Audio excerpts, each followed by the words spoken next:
Limitless Humans. How running helped me live a meaningful life. Surf Coast Century 2019. It was roughly around the 80-kilometer mark at about 10:30 p.m. when I started testing my limits. I will never forget this night of September 21, 2019 for the rest of my life. It was one of the most fulfilling moments and I lived it to the fullest. It was a life-changing experience. I was surrounded by some of the most extraordinary people on the planet, embracing the joy and camaraderie of trail running. It was an unusual journey through the nature consisting of towering sea cliffs, remote beaches, national parks, and beautiful wildflower hinterland. Yes, most of my friends were busy in a rat race making lots and lots of money, and I thought of doing something different. This night prepared me for an extreme adventure, or I should say prepared me for life. It was probably one of the most challenging experiences I have done in my 30 years of life. I got lost in a dense forest in the dark, roughly around the Great Otway National Park. It was dark and the marking of the track was not clearly visible. If you miss one marking, you might end up in another race, which probably would not finish in even 24 hours. How many of us can even think of doing such extreme adventures? In my friend circle, no one knew what Surf Coast Century was. After seeing my pictures and videos on social media, probably now they might just think of doing it in some point of their lives. The track of the Surf Coast Century 100-kilometer ultra marathon was a very challenging course. It was a brutal test of human resilience and it made me cry and laugh. I met some of the most extraordinary people on the planet, and this was the real test of human resilience. This was an extreme sport and normal people can die if they try such extreme adventures without proper training. I was training for 6 months for this adventure, but most importantly, some of the key decisions I took kept me alive. I kept my phone switched off for the first half of the race and switched it on at the 50-kilometer mark. Many people did this mistake of keeping their phone and Garmin watch switched on in the first half when there was sunlight. As a result, their battery went low and was completely drained out even after the use of backup. I knew it that I would be needing my phone and maybe my support crew in the second half the most, as it would be very challenging after the 50-kilometer. And guess what? I was right. I was completely drained out at the 80-kilometer mark and got a bit nervous as I was not used to running, jogging or walking in the dark. To be honest, I couldn't even think of jogging or running after the 80-kilometer mark, as when it is dark, you lose a bit of confidence. A small mistake can cost you your life. When I was lost around the 80 to 80-kilometer mark, I couldn't find any other runners or any red marking signs of Rapid Accent, the company who organized this ultra marathon. I called my support crew who were in the hotel and they started tracking me through the race map app. I texted them, "I'm lost, please help." My support crew got a bit nervous and thought of calling the emergency number 000, but I guess I was at a certain stage where even God can't do much about it. Forget about 000. When you are alone in the dark in a national park, trust me, it might get tricky. I used Google Maps to find out my location, but trust me, it didn't give me the right answer. I took another key decision to retreat back around 1.5 kilometer. Yes. Finally, I saw the red marking sign of turn and I got the confidence. I also saw a couple of other runners with headlights and it raised my confidence further. I texted my support crew that I am on my way to the last checkpoint at the 86-kilometer mark. They gave me a high-five emoji and finally I was on my way. Trust me, when I was lost, my heart was in my mouth. Even though I grew up watching Bear Grylls, it didn't make me a superhuman. I did come across some baby kangaroos on my way, but I kept on moving. My aim was to reach checkpoint 7 as soon as possible. I had to go under the bridge and then over the bridge when I was about to reach checkpoint 7. I remember meeting two women just 100 meters away from checkpoint 7 and they asked me, "Where are you from?" And they told me, "You are an absolute legend doing this 100-kilometer challenge." I thanked them and finally I landed at checkpoint 7, the last checkpoint and just 14 kilometers away from the finish line. People congratulated me as I reached the official last checkpoint, but when I told a woman at checkpoint 7 that I got lost for a kilometer, she advised me to be with someone and not be alone at this point of time in the race. I guess this was one of the best pieces of advice she gave it to me. I finally followed a Japanese runner named Shinji. But later on we got separated and it was Penelope Penny who stuck with me till the finish line. I'm so grateful to have met her as she was a constant support to me and kept on asking me, "Are you okay, Suki?" I felt so good about it, as in this cruel world, who cares for strangers or anyone? Yes. When I run marathons and ultra marathons, I meet some of the most legendary people on the planet. They love humanity, they love nature, and they live life to the fullest. These runners were not only testing their limits, but setting a goal for themselves which only a few can reach. It also helped me to be physically and mentally strong. It taught me some extraordinary lessons which I will never forget. And to be honest, the track was not easy.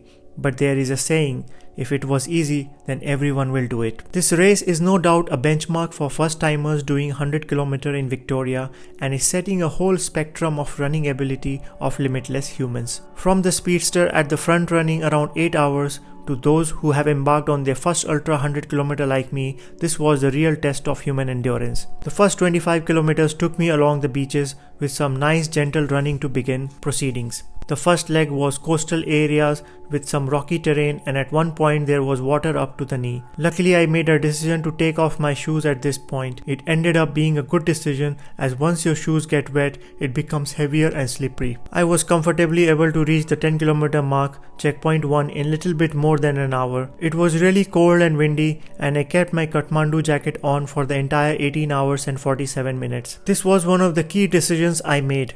I saw many runners wearing and taking off their raincoat jacket or long sleeve thermal. The weather was playing the cat and mouse game, it seemed. It was windy, then rainy, then sunny, then again rainy, and then again windy, and at night it was extremely cold. In such kind of extreme weather conditions, you have a lot of chance of catching cold and fever. So I thought of protecting my body in these extreme weather conditions. In fact, some spectators asked me and mocked me a little bit. "Are you not hot in the heavy Kathmandu jacket?" I told them I'm preparing my mind and body for the last 50 km as I was expecting an extremely cold night. The jacket saved my life. After the first leg, the course headed inland and back upon itself to the start, where runners continue into more of the inland forest for what you might deem the second loop. We finally headed to the Bells Beach at the 15 km mark and the Bird Rock car park at the 19 km mark. The view was amazing, and I was also able to witness a surfing competition going on in the beach I was running at. Finally, I reached the checkpoint 2, 21 km mark at around 10:11 am. Since the race started at 7:30 am, it roughly took me 2 hours and 41 minutes to reach the 21 km mark. The first leg along the beach I enjoyed a lot as the weather was clear and I was full of energy. This leg was basically flat from start to finish, except for a few terrains over reef and rocks. I took 5 minutes break at this point and finally moved to leg 2, 21 km to 49 km. It was a mixture of gravel footpaths and narrow single tracks through the bushes. I remember one of the photographers was taking pictures hiding in the bush from the rain. I quickly posed for a picture and he said, "You have so much energy." This leg was also not so challenging, but I was carrying a 1.5 liter Sprite which I finished in 10 minutes of the run. I was so thirsty. I refilled my bottle with water at checkpoint 3 at around 32 km mark. I refilled my water bottle again at CP3A 42 km mark. I was drinking so much water at this time as I realized staying hydrated is important for my survival. Finally, I reached the 50 km mark, which was also the finish line of the 100 km solo run. And guess what? I reached here again after finishing 100 km at around 2 am the next day. When I reached the checkpoint 4, I started looking for my support crew, Nancy and Hui. I was about to call them when I just saw them coming over towards me. I was so elated, and they informed me that they were here since 1:30 pm as they were expecting me to reach there a bit earlier. I took around 30 minutes break, but I didn't sit down. I had some rice, dry fruits, water and banana. I washed my face and hugged my support crew before I departed for the next leg of the challenge. I guess the role of support crew was very crucial. It's like when the pit crew changes tires in Formula 1 race, and the support crew was changing my gears. I didn't change my shoes or socks, but many runners were changing them as the support crew were carrying an extra pair of shoes and gears. Since my support crew were not driving, it was difficult for them to meet me at every leg of the race, but as long as they were there, I had the confidence that someone is there for me if something happens. I finally switched on my phone at this point, and one of my support crew, Hui, started tracking me through the race map app. It was a great decision,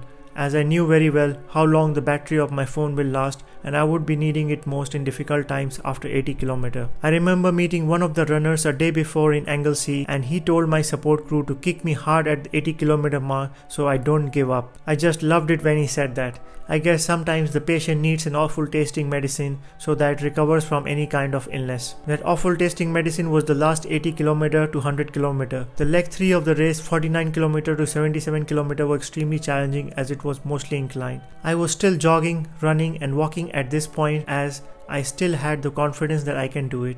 I was in a remote section of the coastal dense bushland and it was going on and on. I was just hoping to get out of this bushland so that I can see the sky. I reached checkpoint 6, Monk's Creek departure, 77 km mark by around 8 pm. I rested here for around 30 minutes in a chair and had some amazing soup. The soup was so nice, I had more. I also had some bread and cheese and water. I knew that I wasn't getting any food after this leg as this was the last big stop. I kicked off by 8:30 pm and messaged my support crew that I was expecting to cross the finish line by 1 am due to the depth of course and the darkness. I was also worried about them as they had to move to a new hotel and had no transport, but they gave me assurance that all is well from their side.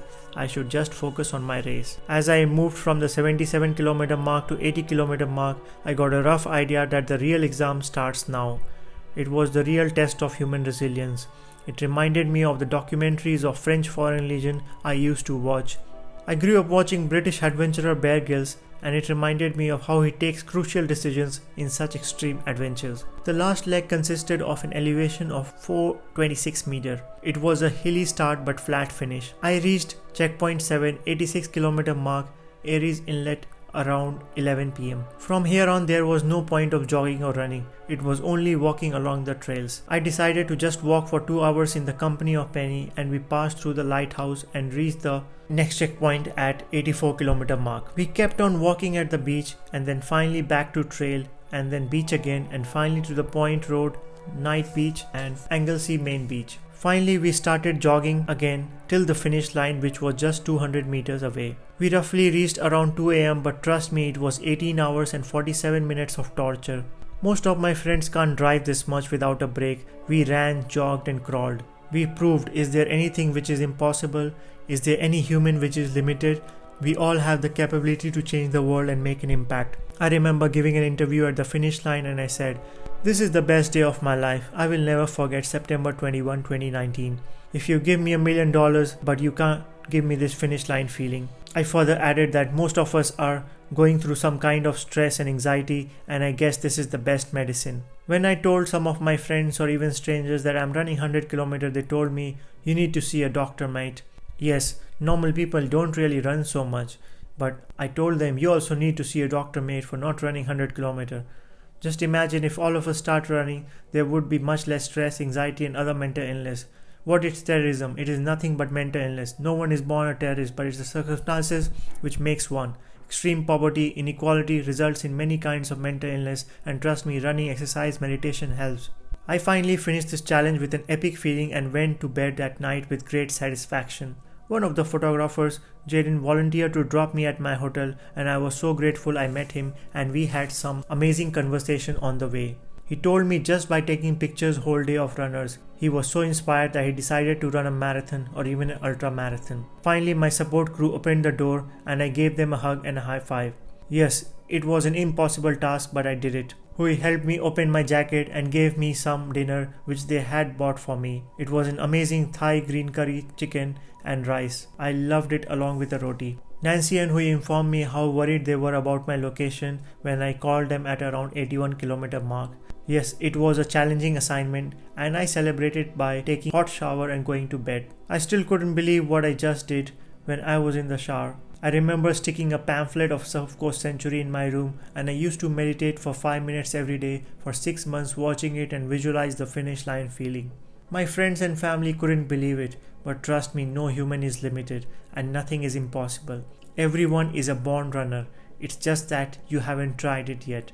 I met some limitless humans in my running journey which I will never forget. I was also grateful to have met another friend of mine, Terry McCarthy, who was there to cheer for me, as she was also doing 100-kilometer relay with a team of 4 runners, each running roughly 25 km. I am also thankful to some extraordinary spectators who were jumping from checkpoint to checkpoint to support myself and other runners. It was just so beautiful to see everyone supporting one another irrespective of their background, color, race or culture. Yes, sports unites people, and we need more sports and more runners in this world. People always ask me, why do you run so much? In fact, 90% of my friends don't really care whether I run 100 km or 1000 km, but I run for 10% of friends who support me, cheer for me, motivate me and tell me we need more people like you. I'm just chasing my dreams by running. My friends also chasing their dreams, but for them success is money, power, job status, citizenship status, a big house and a sports car. But I'm not chasing that. I'm chasing permanent happiness, and that is following my passion for running,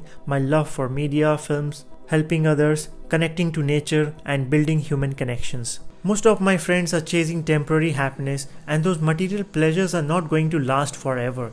Your job status might not last forever, but your passion might last forever till your last breath. Steve Jobs was successful because he loved what he did. Yes, having a job is important, having money is important, as poverty is not a great experience. Having a roof over your head is important, having a car is important, having a beautiful partner is important, but I'm saying living life is also important. When I'm running, I'm living my life to the fullest. I can feel each and every cell of my body. I'm in my element. For as long as I can remember, I have been insatiably curious about human potential.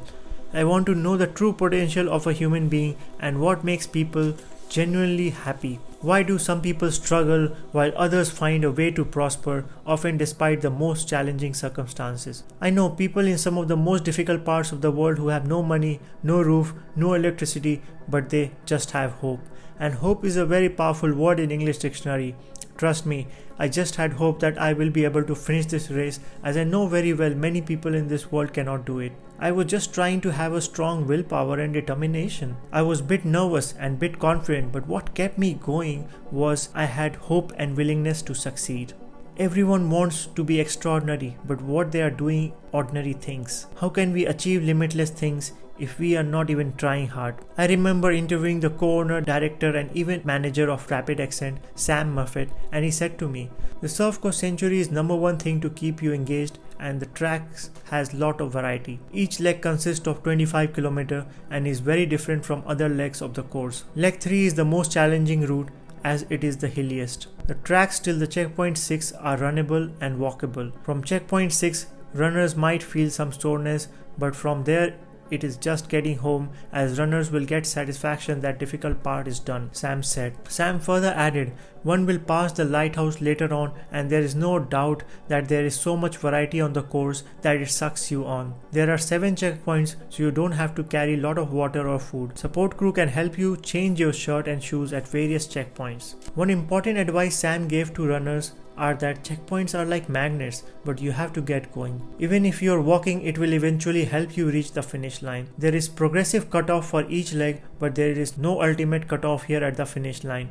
Last person might finish by 2 AM, he said, and guess what? I finished it at by 2 AM, as I was definitely one among the last 25 people to finish this challenge. Sam personally is a very adventurous person, and he set a goal for himself on his 40th birthday and did the UTMB in France. It was 168 km with 10,000 meters of climb. He finished it in 29.5 hours. He came 88th out of 2000, and it was a fantastic day, the day he will always cherish. Talking to Sam was so motivational for me, as I was myself doing the 100 km challenge. He gave some very crucial advice and I absolutely loved it. Later on, I spoke to Lucy Bartholomew, Australian ultra running legend, who finished the Surf Course Century 100 km solo for the first time when she was just 16 years old. Lucy also organized a post-race yoga session and invigorating swim to kickstart the recovery of runners. It was such a pleasure to meet her, as this time Lucy was doing 100 km relay along with her family of 4, each running roughly 25 km. Lucy told me that people who are willing to take this 100 km challenge are really brave, and it is something which is in all of us.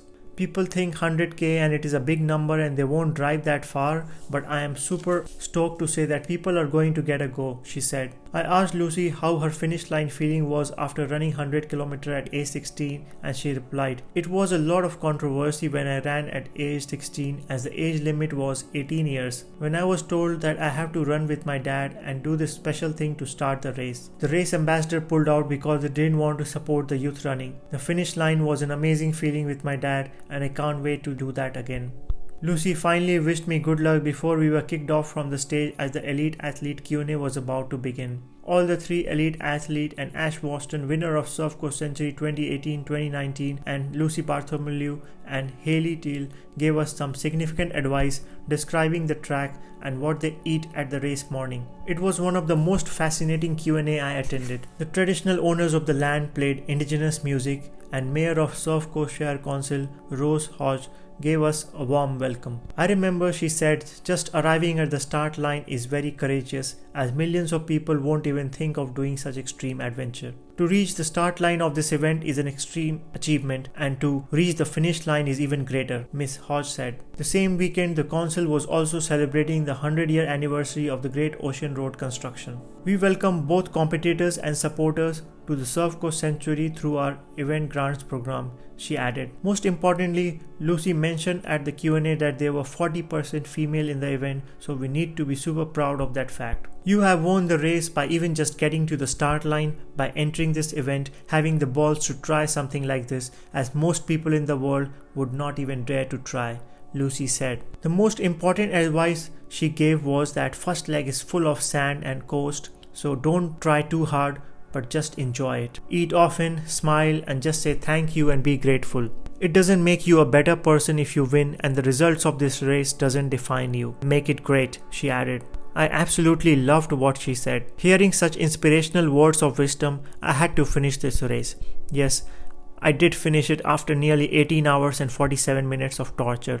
But trust me, I will never forget this day in my life. September 21, 2019 will always remain special as I was living this day to the fullest. Endorphins released made me a happy person. I remember giving an interview at the finish line. I said, "I feel amazing. It's the best day of my life. I will never forget September 21, 2019 in my life.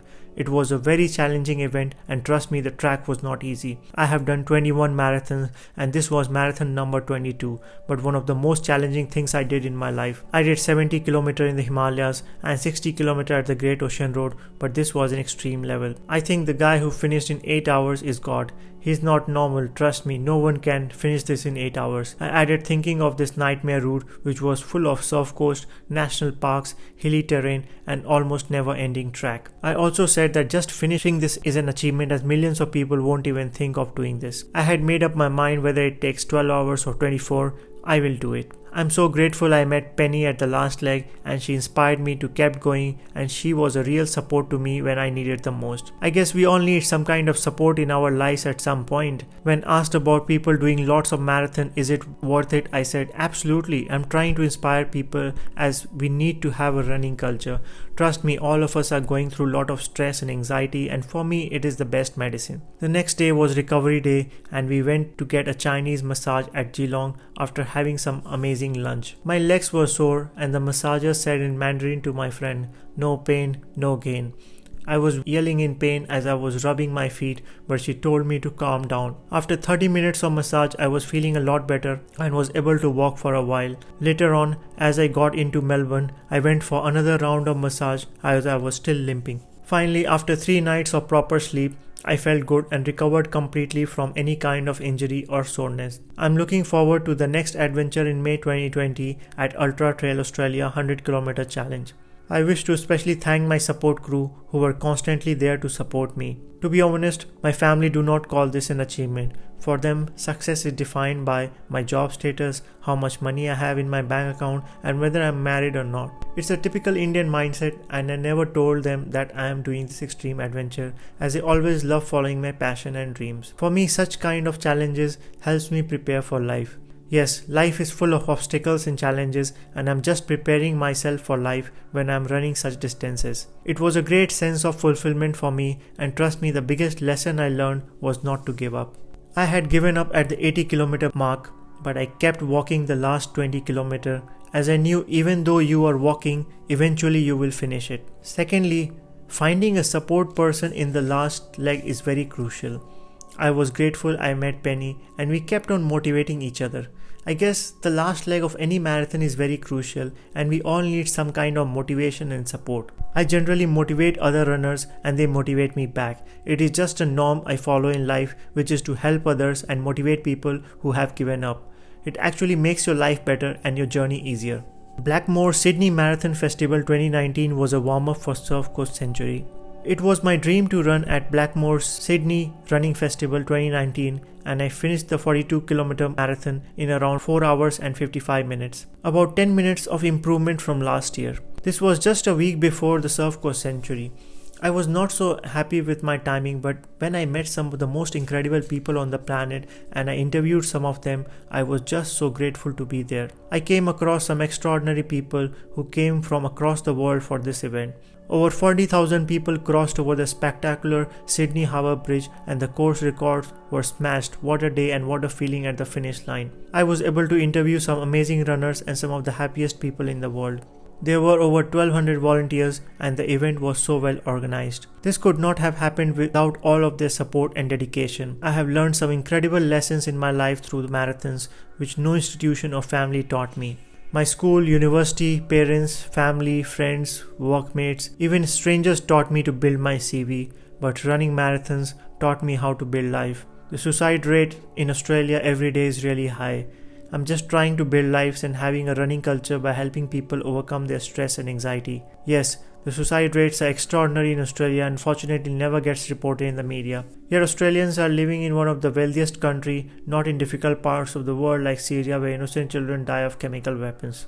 The death rate is predominantly high among youth males, some of them under the influence of drugs, and indigenous people who have faced brutal atrocities in the past.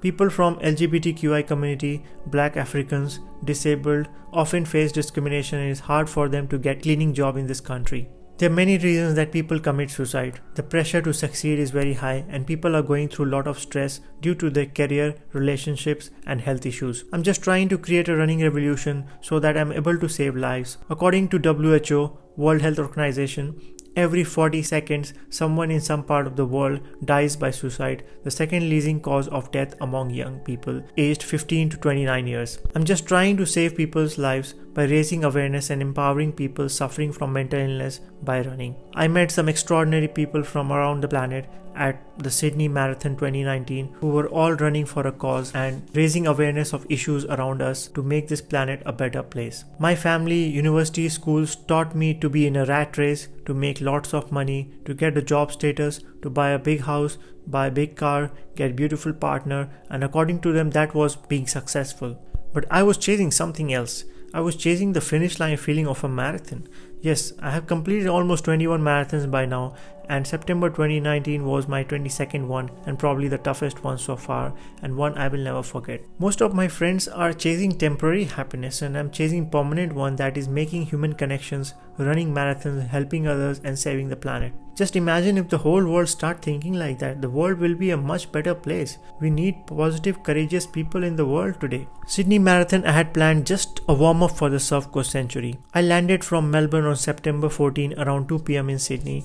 I directly went to the town hall to collect my bib and met some extraordinary runners from across the globe. I met Dennis Boneva and her friends who flew from USA for a holiday in Australia and a marathon was one adventure they were trying. I also came across Natalia who was celebrating her 24th birthday by running 42 km. I waved to her and wished her happy birthday when I came across her in the marathon. I also met Ben Sui, a running coach from Singapore who was there to test his limits at the Sydney Marathon. Ben was also with his family for a holiday. One of the most interesting guys I met was Caesar, who was running the marathon with a bucket on his head, raising awareness of water crisis in some of the difficult parts of the world. Caesar had been running across the world raising a huge amount of money to change lives and make an impact. I was really inspired to hear his story. Yes, These are limitless humans I met in Sydney. Hearing every other runner's story, I was aspiring to finish the race in under 4 hours, but the weather was a bit warm, so I did struggle a bit. But compared to trail running, trust me, running on road is so easy. Like last year, the race kicked off around 7:05 am at Milson's Point. Passing on the Pacific Highway, we passed on the Sydney Harbour Bridge, then to the Royal Botanic Garden, passing Hyde Park, Flinders Street, Sydney Cricket Ground, and taking turns and turns at the Seneschal Park. Finally retreating back the same way, we took a turn from the Royal Botanic Garden and we went to Paramount, and finally one way back to the finish line at the Sydney Opera House. I met a guy from the Japanese Navy and an American woman named Kathy in the last leg of the marathon. We kept on meeting again and again and motivated each other to finish the race. As usual, there was a completely positive atmosphere and I unlocked my creative potential by running such a marathon. I'm just trying to become the best version of myself by running such a distance. There is a saying, every child is an artist, but the problem is being artist when we grow up. How are we losing our creativity when we grow up? I truly believe the education system needs a major change, as they taught me to be in a rat race and get into the box of responsibilities. The school taught me to judge a person by their grades and failure is bad. We are not defined by our grades and ranking. We all have some creative potential, and schools and university needs to be more fun, entertaining and sporty for the creative development of an individual. I can proudly say today that running marathons taught me to build a fulfilling life. Yes, if I can inspire one individual who has given up of life, then it's worth living this life. We all are limitless humans and have superhuman abilities. It's just that we are struggling to realize it. Finishing a marathon is a state of mind that anything is possible. Finishing a marathon has been the greatest fulfillment of my life. It helps me realize who I am and what I am capable of. We all are facing something today, and that is called stress. We are rushed by other people's timelines as we compare ourselves to others on social media. Someone got married, someone got better job, bigger house and better car. But I'm saying, why not just keep running, not from our problems but for a better world. Running releases endorphins, which leads us to positive vibes and helps us overcome any kind of stress and anxiety. I believe we can never be happy if we keep comparing ourselves with others. I'm friends with people who can't run even 200 meters and need a car or a vehicle to go to a nearby market or a gym. I'm also friends with people who run some of the greatest ultra marathons in the world, which I could only dream of doing. There are 7.5 billion people on this planet, and I'm pretty sure all of us are unique in some way and have something special to offer to this beautiful world we live in. So comparing ourselves with others is not relevant. We all have different paths, but our ultimate destination is the same. If we compare ourselves with others, we are just attracting disappointment and failure. Some of my friends can play a musical instrument and I can't even hold it properly. Some of my friends can't paint, but I'm grateful I can sketch and paint to an extent. It is another hobby which helps me fight any kind of mental illness. Some of my friends love eating and I love cooking for them. It gives me a great sense of satisfaction and pleasure when I invite some of my friends for dinner and cook for them. Some people love to eat, some love to cook, some love to run, some love to walk, and that is great. My message to the people around the world is that we don't have to run marathons to be successful in life, but definitely we need to start running marathons in order to cope up with the challenges of the modern world we live in today. The purpose of our lives should be to become the best version of ourselves, to do what we love and what we are born to do. Running has always helped me realize that I am the happiest person in the world when I run an ultra marathon. We all are facing challenges in our lives today, whether it is career, relationship or health. Someone graduated at 23 but waited 7 years to get a dream job. Some had no education but was a millionaire at 18. Someone got married at 20 but got divorced 5 years later. Someone got married at 32 and found everlasting love. So why are we in a rat race? Why not just keep running for various causes around the world for a better planet? We all are on limited time and there is no place for anxiety, stress or depression in our lives. We have to be grateful for all the things God has given us and be happy with that. There are no limits to material pleasure and happiness. When I run, I feel like I'm running for others or a better world. And that is why we are the happiest people in the world when we help others. I always believe in this Chinese proverb in my life. If you want to be happy for an hour, take a nap. If you want to be happy for a day, go fishing. If you want to be happy for a month, get married. If you want to be happy for a year, inherit a fortune. But if you want to be happy for a lifetime, help others. This proverb had a very deep impact on my life. Trust me, if we buy a house or a car or any material things, we can maximum be happy for a week, a month, or let's say a year. But after a year, we desire for more, as we humans always want more, and we will forget about goods and wealth we inherited a year back. So the purpose of our life should be to help others, which gives us permanent happiness. Whether you are a doctor or a dog, the purpose of our lives is to help others. If a doctor saves lives, he or she is the happiest person in the world. If a guide dog helps a blind man find its path, it is the happiest living creature. We humans are programmed for generosity. It is one of the best feelings to help others. It helps us grow more than we really know. When we help with an open heart, we begin to feel more empathy and able to understand other people's lives. We need to put ourselves in their shoes and really know what they need before we help. When I try to help others, I think about how I can make biggest impact on their lives in the shortest amount of time. It also end up building lasting relationships with couple of my friends who were always there to support me and help me in my tough times. I love this quote from Hollywood actor Will Smith, who once said, "If you are not making someone else's life better, then you are wasting your time. Your life will become better by making other lives better."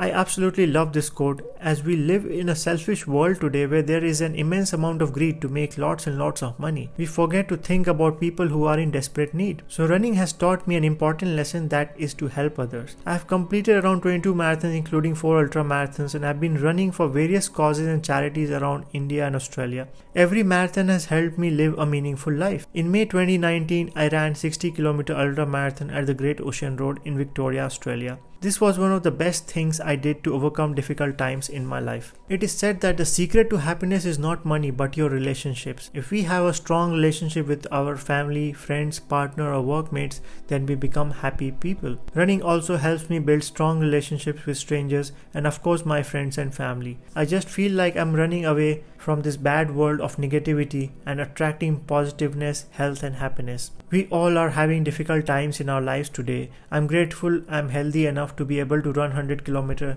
Many of my friends could only think of driving that much. I believe the only way to become a marathon runner is to run a marathon. When it comes to running an ultra marathon, 3 people comes into my mind. America's David Goggins, termed as the toughest man alive, Australia's Meena Guli, who recently ran 60 marathons in 60 days around the world to raise awareness on water crisis, and India's Arun Bhardwaj, who has completed Badwaters in California, deemed by National Geographic as the toughest race on the planet, and won the 566-kilometer George Archer 6-day race in South Africa. I consider these elite runners as legends who inspire the world to take up new challenges in life and test their limits. I personally love running as it boosts my confidence level and I get to learn various life lessons through marathons. In May 2019, I tested my limits by running 60-kilometer and ultra marathon in Australia's most stunning track at the Great Ocean Road along with thousands of other runners. Our life is like a marathon full of ups and downs that takes our breath away, and the track of this magnificent race was also full of ups and downs. The race kicked off at 8 am from Lawn, a small town in Victoria, and ended at the Apollo Bay, another beautiful town of southwestern Victoria. I had made up a strategy of not stopping till the first 30 km for any drinks or water in order to able to finish it on time. The last ultra marathon I had done was 70 km in the Himalayas in around 12 hours in 2016. Although the elevation of this track was not so high, but the challenge was to finish it in half the time I took in 2016. As we passed the Cumberland River Lookout and Mount Defiance Lookout, I was elated enough to be able to reach the 10 km mark in an hour. We arrived at 20 km mark at around Separation Creek and Wye River, and I had my first protein shake which I was carrying on my small backpack. Later on we moved to the Net River and Cape Patton Lookout, passing through Wangara and finally finishing at the Apollo Bay. I'm so grateful to have met a runner named Michael Jagger who motivated me to finish the 60 km challenge. The distance roughly from the start to finish was around 44 km, but since I was doing the 60 km ultra marathon, I had to take another turn at 47 km mark to an extremely elevated route of around 10 km. Discerning the elevation, a thought came into my mind that I might not be able to finish this race in the cutoff time of 6 hours and 30 minutes. When I was just thinking of giving up, I met Michael, an ultra marathon runner, motivated me to go further my limits since we still had 2 hours remaining to the cutoff. I was so grateful to him as I would have not been able to finish this race without his support crew. He was like a messenger to me from God who just came to inform me that I can do it. Similarly, we never realize our full potential unless somebody tells us. Why do some people need to hire a personal trainer in the gym? Why people need life coaches, students need teachers, and why do even successful people need mentors? The internet has all the information in the world we need, but we still need someone to motivate us, push to our limits so that we come out of our filter bubble and achieve our goals. I met so many other runners who not only motivated me but also shared their running stories and kept me going. To be honest, I have completed several marathons till now, but the Great Ocean Road Marathon will always be in my heart forever.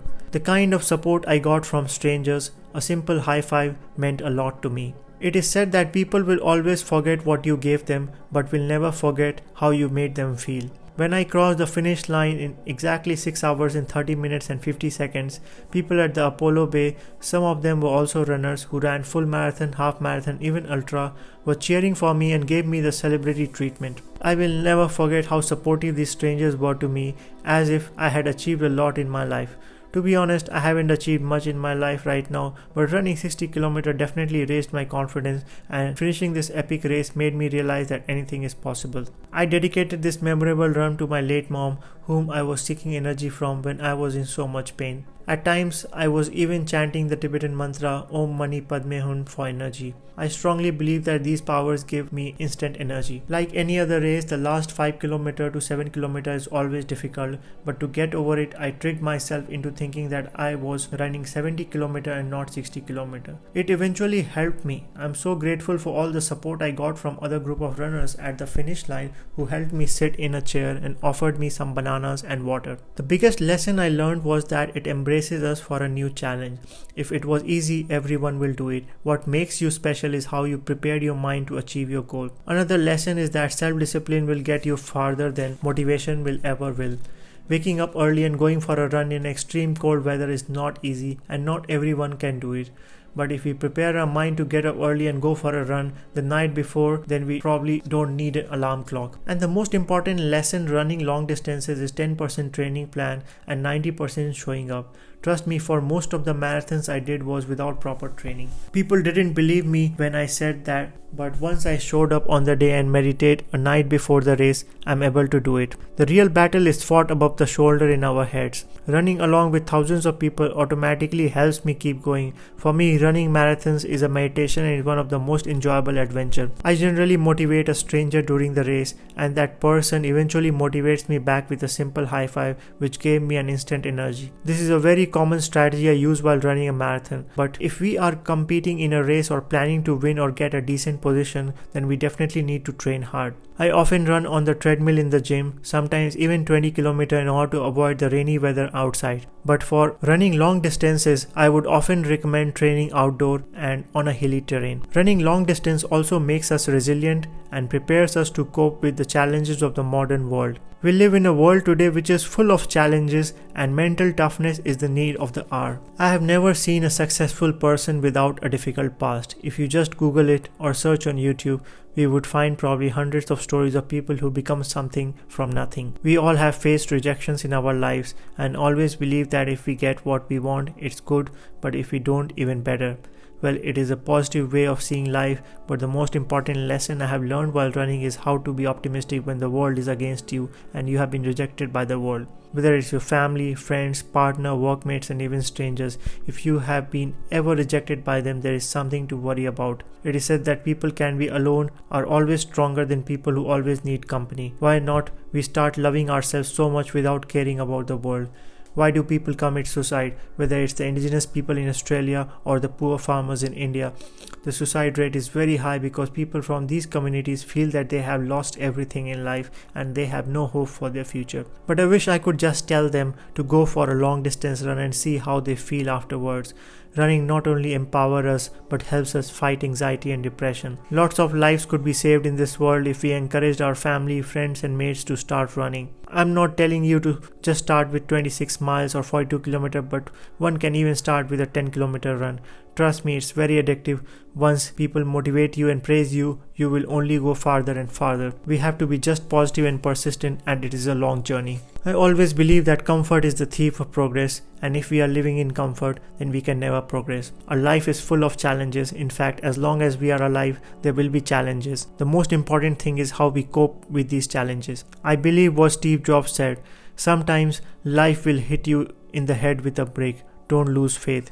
We all have been hit in the head sometimes in life, and it is up to us how we prepare our mind and body to recover from that injury. I started running at the age of 18 to cope with the modern challenges of the day-to-day life and have never stopped since. I believe running has not only helped me become a better human being, but also helped me adapt to extreme conditions, stay motivated, and become a better decision maker. A research conducted by the Forbes found that 1 in 4 CEOs suffer from depression.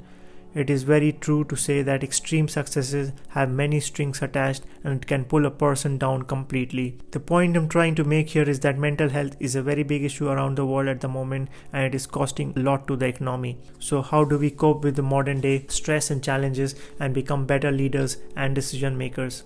I personally advocate running as a great solution to this problem. Having myself successfully completed a few marathons in last few years, I have learned to prepare my mind to carry out physical obstacles. The science behind running is that interval running trains our muscles to use oxygen more efficiently. As a result, as soon as we read something after some exercise or running, we grasp information more efficiently and effectively.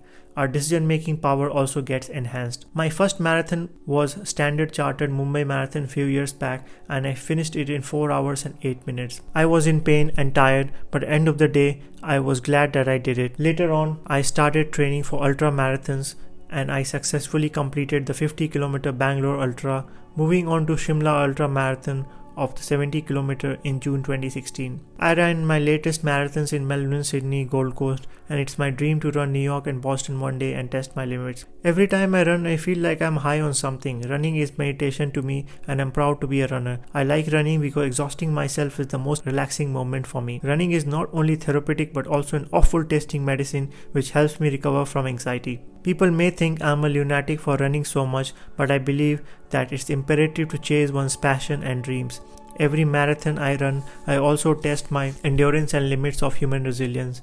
I always test myself to see how far I can go. Meditation can help us to perceive things differently, and so our potential can grow. Running for me is not only a sport but also a lifestyle. It helps me stay focused and listen to my inner voice. I wish to run for various causes around the world and inspire myself and other people on the way. In January 2019, I heard about an Australian ultra marathon runner, Meena Gully, who ran 60 marathons in 60 days across the world. Her mission was to raise awareness on water crisis around the world. I could only wish to be fit and to be able to run like her. I feel if we all take one issue close to our heart and start running and raising money for various causes, the world will no doubt be a better place to live in. The challenge is how to convince people to run. I can only be a role model for people and help them in their running journey. When I see professional athletes who run long distances, I always wonder if they are normal human or superhuman. We all have some superhuman abilities, and it is just a matter of realization. The only person inside my brain is me, and I do not let other people's opinion get into my brain. Nobody in the world knows better than me what I really want in life. When I told my friends, family, or even strangers that I will be running 60 km, 100 km, they got goosebumps and didn't believe me. They thought I was fooling around and it's unachievable. Nelson Mandela said, "Everything seems unachievable unless somebody has done it." If tomorrow I tell my neighbors or workmates that I'm going to climb Mount Everest, they will probably laugh at me. But I believe there is no need to tell anyone what our goals and plans are, because no one in this world knows better than me what I truly want in life. If I'm suffering from anxiety or depression, no one else is responsible for it but myself. I was able to hold on to people's opinion on me in my head for so long, as I was unable to break out of those thought patterns until I started running. People will always love you and hate you. Whether you are a celebrity or a common man, there will always be people who hate you and love you. If we start thinking of all the people who hate us, then we can't live.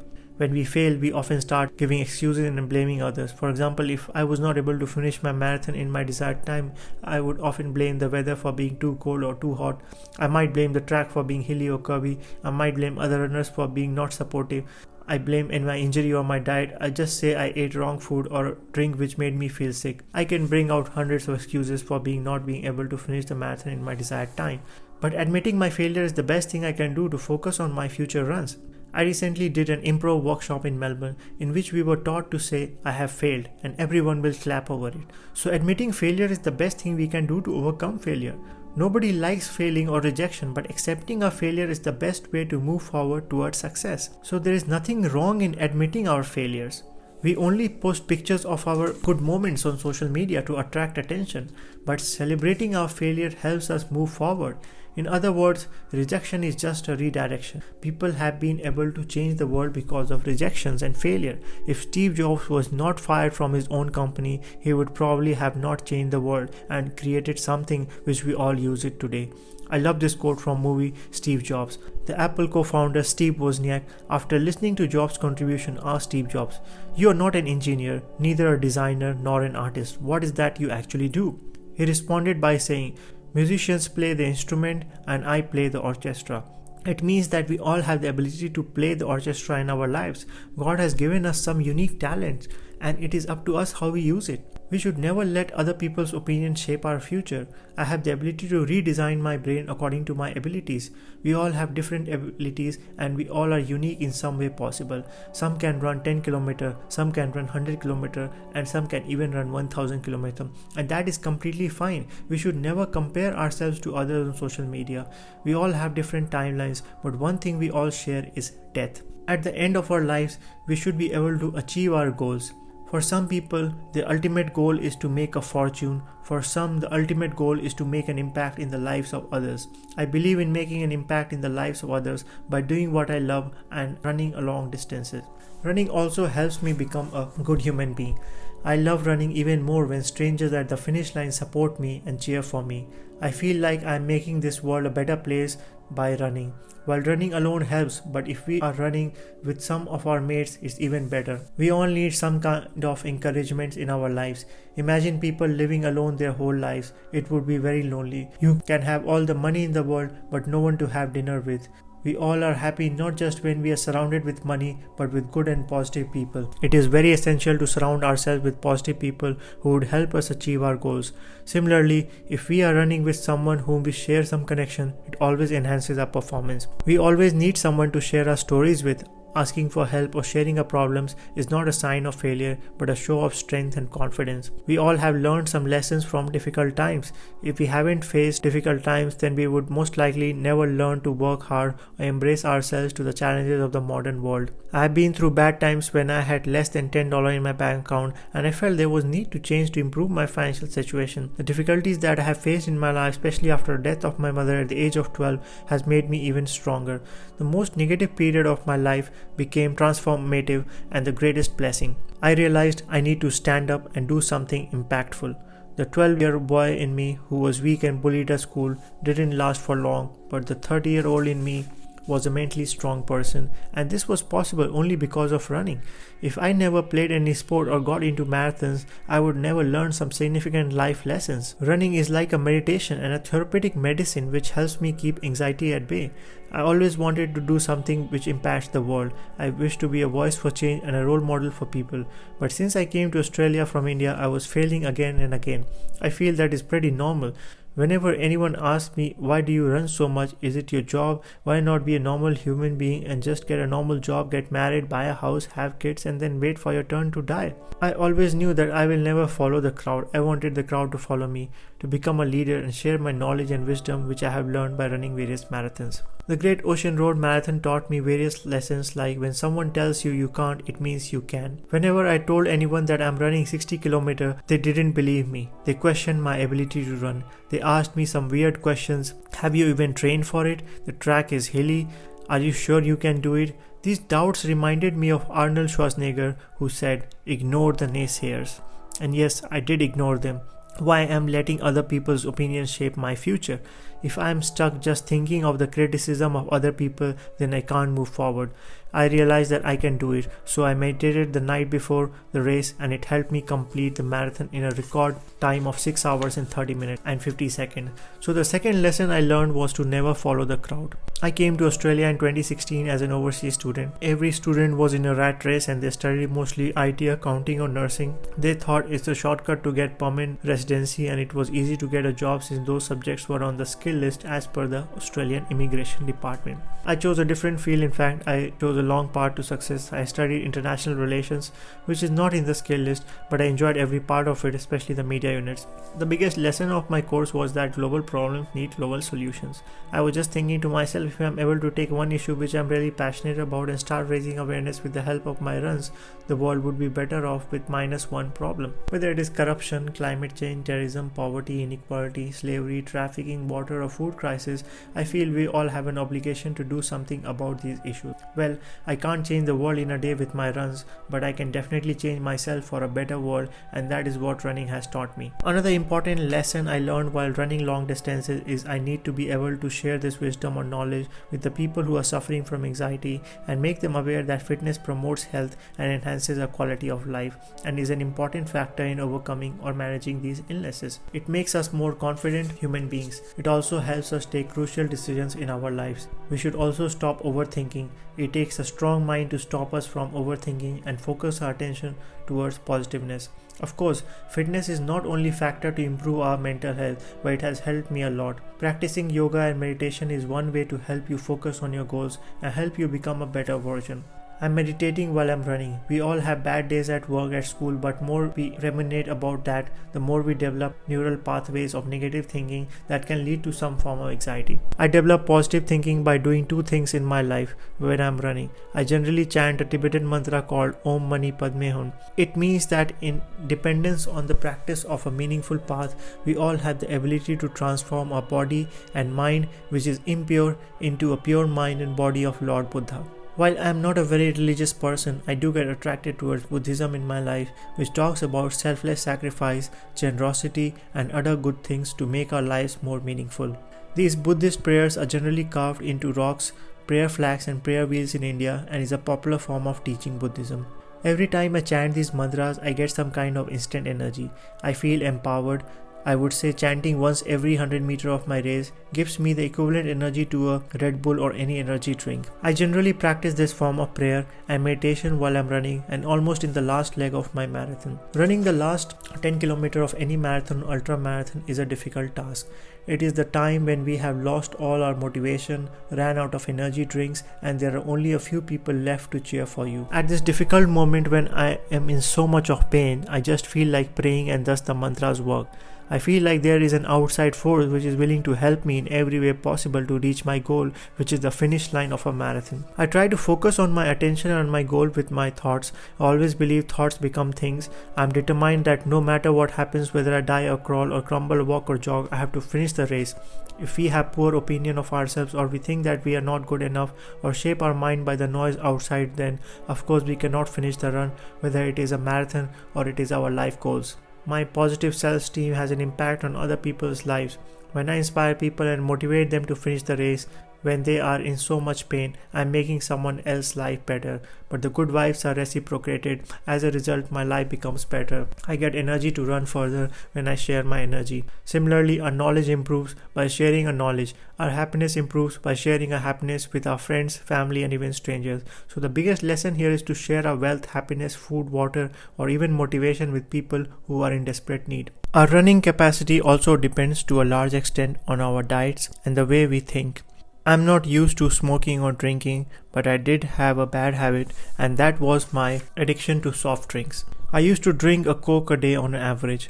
It was very addictive and used to take it more often, especially when I am stressed out. After reading about the harmful effects of Coca-Cola, I switched over to Sprite. Slowly now I have become addicted to coconut water and fresh juices. I would not recommend juices from the supermarket which have added preservatives, but instead drink fresh coconut water from raw coconuts, also available in the supermarket, and drink fresh juices from the juice shops or junctions. It's a good source of energy and a way better than soft drinks. Secondly, my thoughts create a huge impact on my running abilities. Meditating for even 5 minutes a day can help us calm down. I realized I became more positive by meditating, eating healthy foods, surrounding myself around positive people, going to gym, cycling, swimming, and even painting a canvas once a while.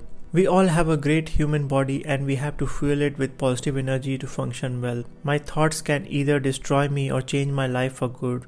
Why do I just focus my attention on the 18 people who do not like me? Why not focus on 100 people who inspire me and like me and consider me a good human being? We can't force everyone to like us, and that is cool. I'm sure many people after reading my book may not like it and criticize it, and I'm pretty sure many people out there will love it and motivate me to keep running and writing. So it is very important to surround myself with those that are good for our mental health. As we get older, we will realize that wish we would have started running earlier. The mind always fails in running before our body gives up, so it is essential to convince our mind to keep going.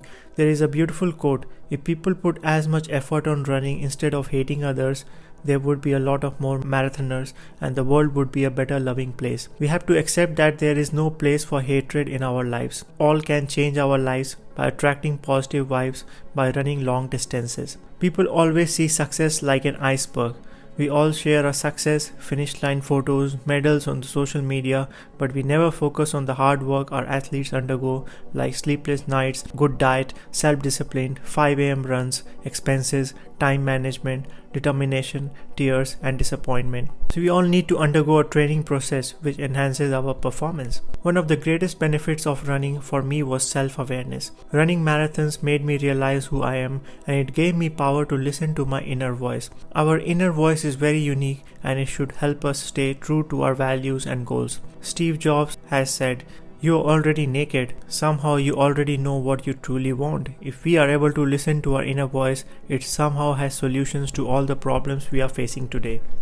Whether it's our God, our parents, elders, past and present, before listening to them, we need to listen to our own inner voice. I do often ask my inner self to provide me with strength, wisdom, new ideas and opportunities, spiritual and mental growth. My heart should say to me that yes, I am doing the right thing. We should all have the courage to follow our heart, because if we are doing anything with our passion, success is inevitable. Whether you are black or white, tall or short, or LGBTQI, most of us have ability to run and improve our lives. Self-awareness also helps me realize what I'm passionate about. I'm passionate about media, films, and keep myself updated to the news and happening around the world. Today I'm still relatively young and lack bit of clear vision, but I know that I want to make a career in media and films and television. I have a deep passion for it. I myself, when I run, paint and cook, these hobbies help me listen to my inner voice. The better we know ourselves, the better it would help us realize our full potential. Running for me is just a sport, but a passion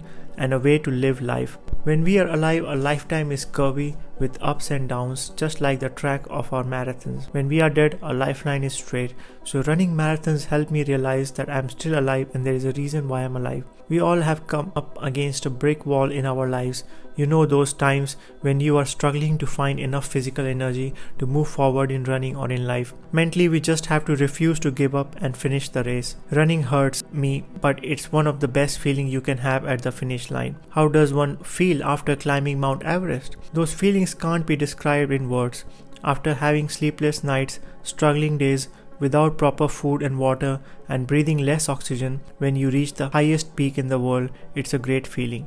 There are no limits to what we can achieve in our lives. Similarly, if we have to overcome the fear and do something different, can we become a confident human being by staring into the face of fear? Can I overcome pain which will trouble me in every phase of my life? Can fear give me in writing that I will fail? Can we make our liabilities our assets? The day we are able to make our liabilities our assets, fear will go away. We all have to understand what is defeat and the demon inside our head which tells us we are not good enough.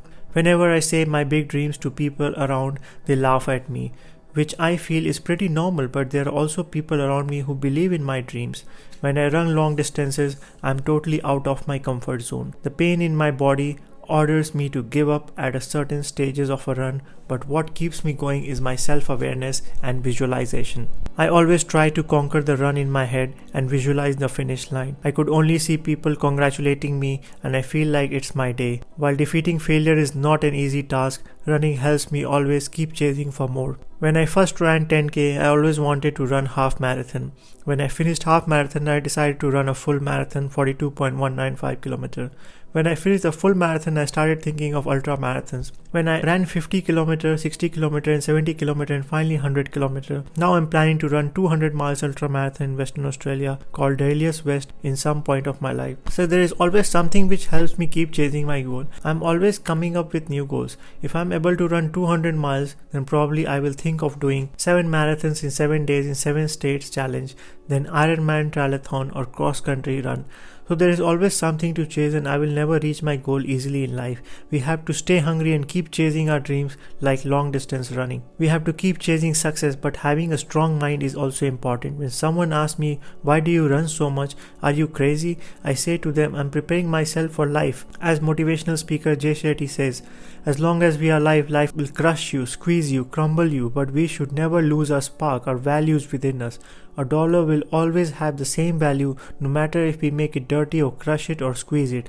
Similarly, we will always keep our values within us even though life is not treating us well. I know very well how it feels to lose a loved one. I lost my mother at a very early age, and day is not far when I might lose another member of my family.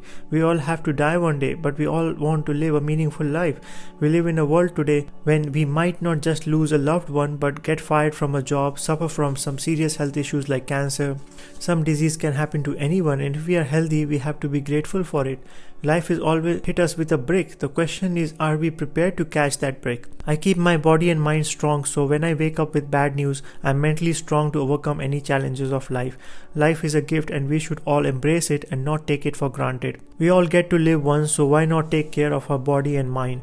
When I run, I meditate. For some people, running or meditation is a waste of time. For me, it is a way to live life. Creating space and time for running has provided me with lots of answers. Running helps me get clarity and vision. I do get positive energy which I bring into my everyday life. I always plan to go for a long run once a week, but sometimes I'm not able to find time for outdoor runs, so I instead prefer treadmills in the gym. I do try to eat and drink healthy, although I do have lots of cheat days. I end up eating butter chicken and chicken biryani, one of my favorite Indian dishes. It has a lot of fat but it tastes delicious. I do try to make it up after eating something unhealthy by going on a solo 40 km or 60 km run. But running does not generally helps me lose weight. So for physical fitness, it's 70% diet, 10% workout, 10% sleep, and 10% mindfulness and lifestyle. There is a saying that goes, let food be thy medicine and medicine be thy food. The simple meaning is, if we are consuming fast food and processed food, we can't expect to be free from any diseases. The medical professionals will always advise a lot of drugs to recover from mental illness and physical illness. But I'm just saying that why not just keep eating healthy food consisting of lot of green vegetables and fruits and keep running. We should definitely avoid certain fruits and vegetables we are allergic to. Science has proved that one of the major reasons for anxiety and depression is wrong kinds of food like fast food we are eating today. So I do treat health as a matter of life and death. It's easy to get bulging biceps, but important thing is, what are we actually consuming? I do believe that we need to live a meaningful life by eating the right and exercising on a regular basis. There is no shortcut to success, and similarly there is no shortcut to living a healthy life and running long distances. We have to change our mindset to live a healthy life. I come from a middle class family and always think in a simple way. I want to eat something cheap and simple. I try to be consistent with my running, diet and exercise. If you are not disciplined and not living a healthy lifestyle, you will not get anywhere. If we are eating healthy and running, our performance at work also improves.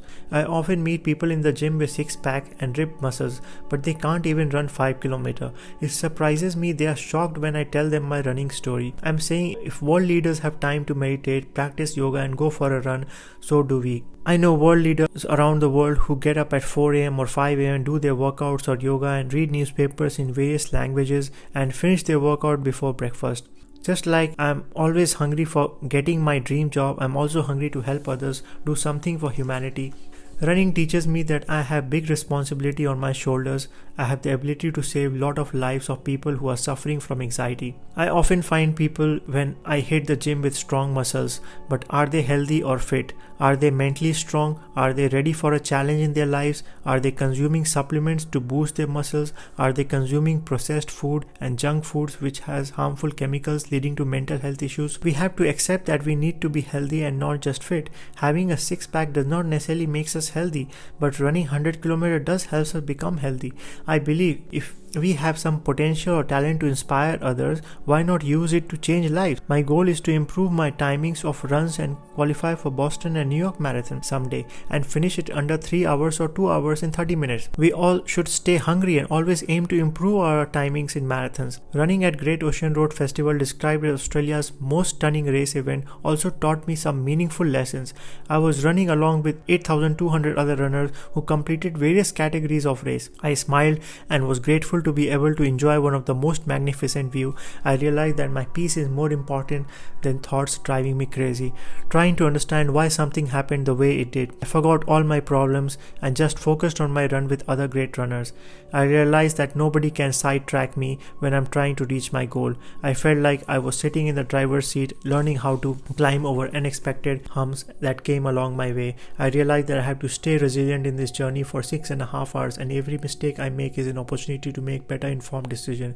It should not let me make same mistakes again and again. I was preparing my mind to take next step in my life and was thinking of every obstacle as an opportunity. I felt like the whole universe wanted me to finish this race.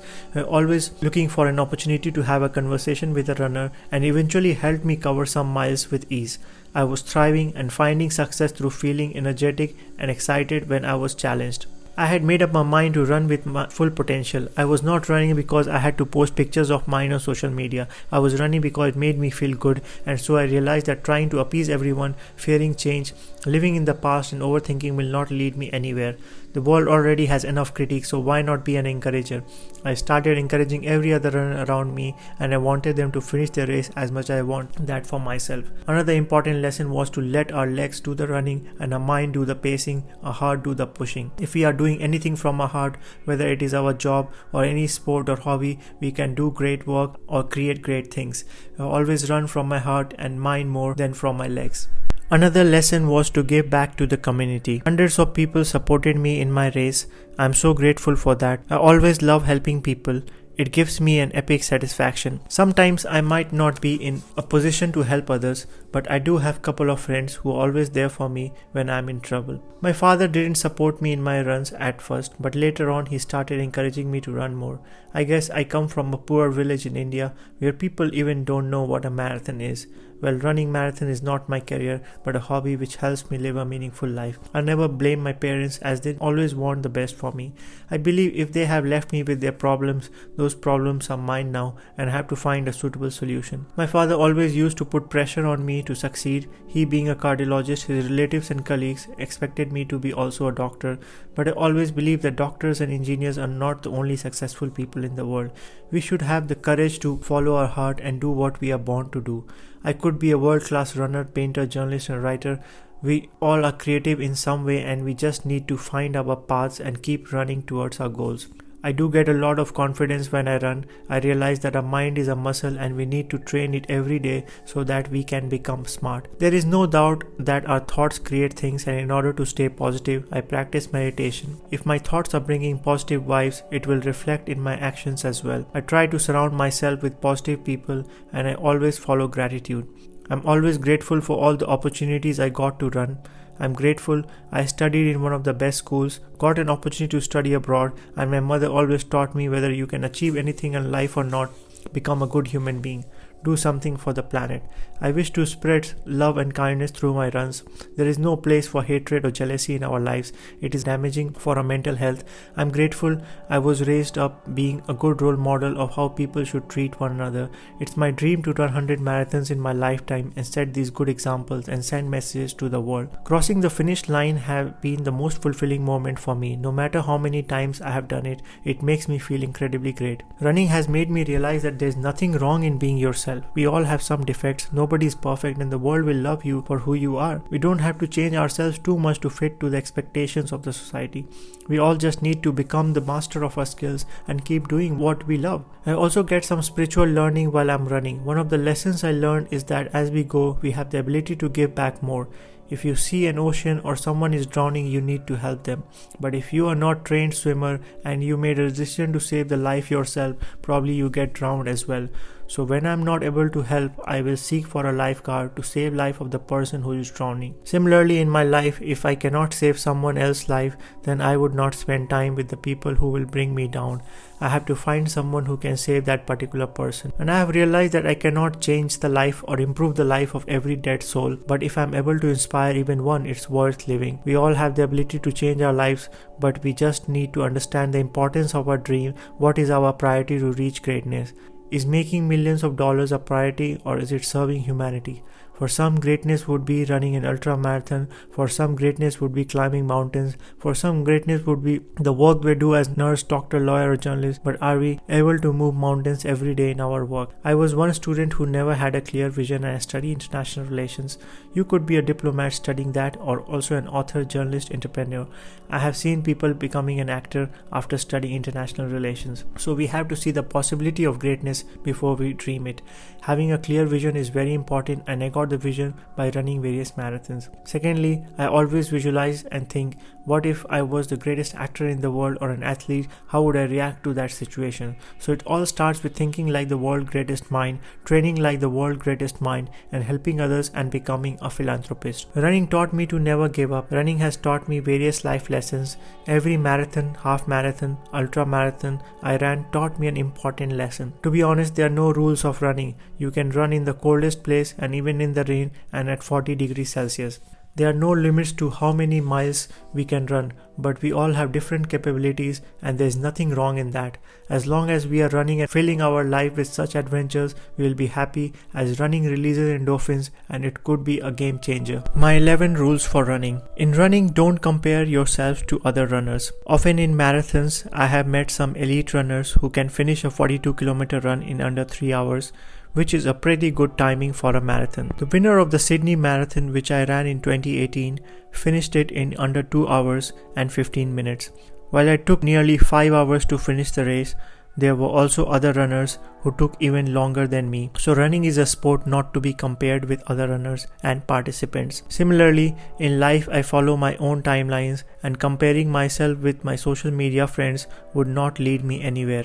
When I discovered running as a hobby and a break from the stressful world we live in, I initially found it tough and then got into the swing of it over a period of time. In the 10 years since I ran my first marathon, I have completely become obsessed with it, and it is a form of meditation for me. I have always considered marathon not as a competition but an adventure, so there is no point of comparison. Help other runners, it's my favorite thing to do. I believe we are programmed for generosity, and that helping a mate when they are tired, about to give up, will eventually enhance our performance. A simple word of motivation or a pat on the back could help someone finish the race. This would give us pleasure, and we are actually helping ourselves by helping other runners. Distance running is sometimes a lonely pursuit, and there is a risk of self-doubt coming into our heads. The mind is telling us to stop when we are tired, and eventually we stop at the drink station for a break. At that time, we just need some mental energy. The energy drinks and water can give us physical energy to go for another mile, but mental energy we can only get by a simple touch or work of motivation. When I was running Gold Coast Marathon in 2017, someone told me, "You got this, mate, keep going." It completely changed me from negative emotions to positive emotions. I was grateful I was able to finish the race with the enormous support from strangers and other runners. I always advocate to have the right mindset, whether when we are running or in our daily lives. This mindset eventually helps me keep going when I am tired or in self-doubt. Our mind is equally important as our legs. I often practice meditation in order to improve my brain muscles.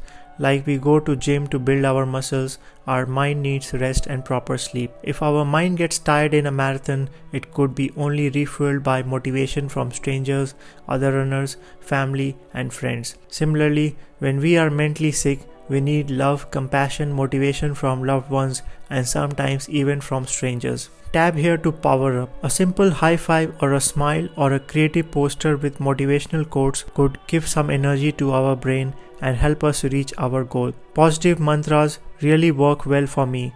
As I had mentioned before, The Buddhist prayer Om Mani Padme Hun really gives me energy, and I do often chant when I am running. When I am running long distances, I do worry at the start about how I might be feeling when I am 10 km away from the finish line. The last leg of any ultra marathon is not easy, and we can only support worrying by focusing on the present moment and banishing negative thoughts from our heads. I acknowledge the negative thoughts and try to replace them with positive mantras. You don't have to go too fast as long as you are going.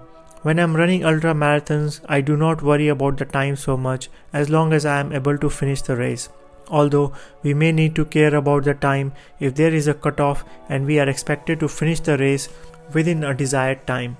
What I'm trying to say is we do not need to start too fast so that we get tired quickly. As long as we are even slowly after 30 km, it's fine to be able to finish the race. If we are competing, then we might need to focus on our timings. I always say this prayer when I am in pain, whether it's during a run or in life. I will remain focused on my goals. Even if I face a moment of difficulty or a setback, I will not give up. I know consistency is the key to success. I know that I can do it. It's natural for things to not go to plan, but the challenge will not block me. If I commit to the process, it is only a matter of time. I'm grateful for all the opportunities I got in life. This prayer brings me towards positive vibes, and I get the feeling that I'm not tired and can keep going. I also prefer shorter goals as a pathway to reach bigger goals. I first started running 10 km, then half marathon, later full marathon, and now ultra marathons. I always try to schedule my run in advance. I treat it like a meeting which mentally prepares me to turn up. I prefer long runs on the weekend and some workout at the gym in the weekdays. Such a slow training prepares me for a bigger challenges. I do love cycling and swimming as well, and eventually helps me prepare for triathlons and Ironman. It is my dream to compete for an Ironman sometime in future, but I am not a great swimmer, so I need to prepare hard for it. One step at a time. Be positive, be patient, and be persistent. It's a long journey. Running marathon is a long journey. On average, I take 4 hours to finish a marathon, and if I'm running ultra marathons, it might take from 6 hours to 18 hours sometimes. So it's definitely a long journey, and staying positive and motivated is the key throughout the journey.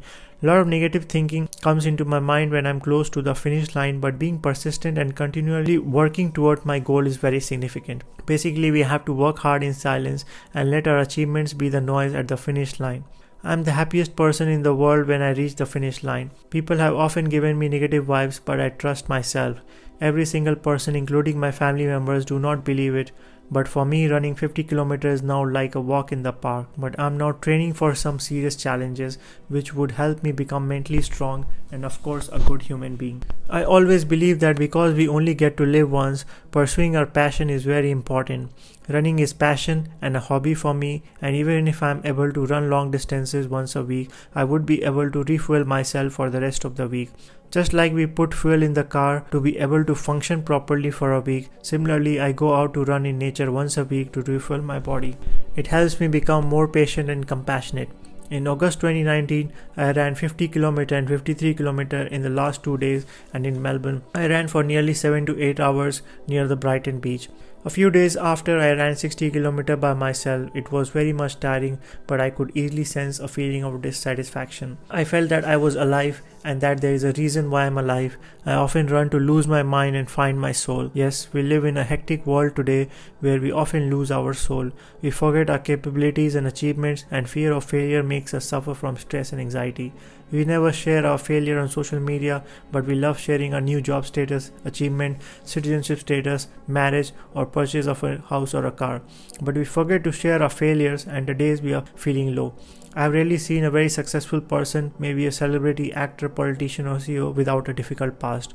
All of us have gone through some kind of challenges in our lives, and it's time for us to share it on social media instead of sharing positive moments. I was reading an article recently and watching news on TV. I came to know that 1 in 4 people in Victoria, Australia is suffering from stress, anxiety and depression. Suicide rates predominantly among young males are high. I realized that there is something seriously going wrong where money has become so significant in our lives. We are treating money and job status or power as a symbol of success. We treat dogs better than humans. If I go to supermarket in Australia, I will probably find a large variety of dog food, dog party mix and their close electric blanket. We have dog police, veterinary doctors and so many other facilities for dogs.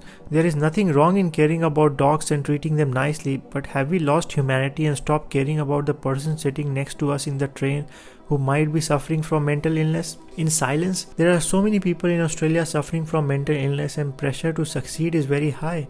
Some suffer this disease which is invisible due to their career or relationships or health issues, but very few of us really care for others as we are all in a race to succeed. I truly believe the purpose of our lives is to save other people's life. No matter what we do for our living, we all have the capability to do it. Sometimes a simple smile or a hug could change people's life.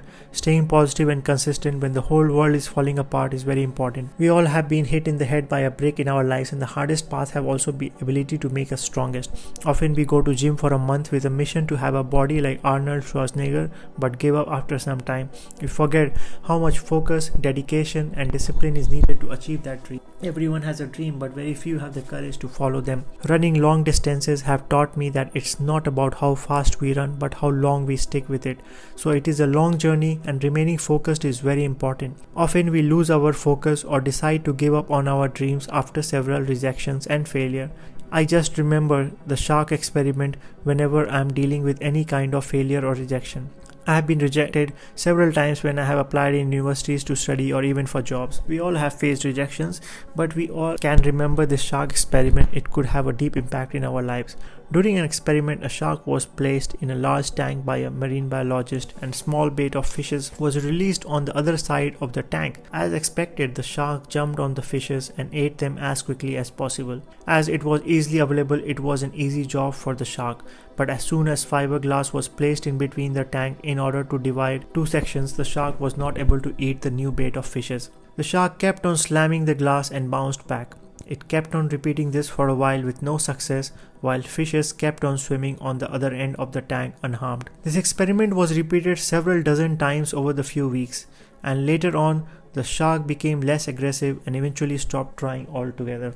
A few weeks later, the fiberglass dividing the tank was eventually removed, and to everyone's surprise, the shark didn't attack the fishes. After experiencing repeated failure, the shark was trained to believe that the barrier existed between it and the bait fish, so the fishes swam unharmed without being attacked. The moral of the story is we all have faced constant rejection and failure in the past, so our brain automatically gets programmed that this real barrier still exists in reaching our goals. Even though there have been barriers in the past we have failed, we should keep working towards our goal and not stop dreaming big. The only way to become a marathon runner is by running a marathon. Many of my friends who struggle to run even 5 km often ask me, how do you run? My simple answer is, if you want to become a marathon runner, first register for 10 km or half marathon near you. If you turn up that day, eventually you will be able to finish it. There would be hundreds of people running along with you, and it would eventually motivate you to keep going. And trust me, it's very addictive. I have been running for 10 years now, and when I meet some amazing people at marathons, some extraordinary people who tell me their running story, I feel more motivated to continue this passion. Yes, running marathon is very adventurous, but it also tests our mental and physical capacity. But trust me, the feeling at the finish line with arms raising in triumph is simply amazing. When I ran 70 km in the Himalayas and 60 km on the Great Ocean Road, I didn't train properly, but I realized that meditating in our mind is more important than anything else for a marathon. Then comes the diet and our sleep. I ensure I get an 8-hour sleep and light dinner before the marathon. Running your first marathon could be challenging, but once we finish the first one, trust me, there would be many more after that. Self-discipline will get you farther than motivation will. Every morning when I get up, I get easily motivated by watching an inspirational video.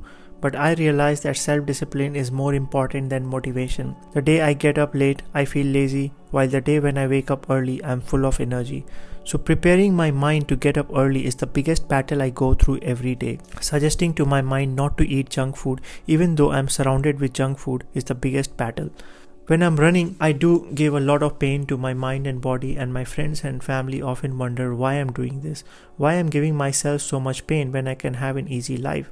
But I'm training my mind to be ready for life challenges. I do follow the teachings of the Dalai Lama, and he says, when you have met tragedy in life, you can either lose hope or be hopeful, and running has prepared me to be hopeful. My mind often tells me to eat more and run less, but I try to convince my mind that if I don't run, I might die, but if I don't eat unhealthy meal portions, I might survive. So self-discipline comes by convincing our mind to do things we love.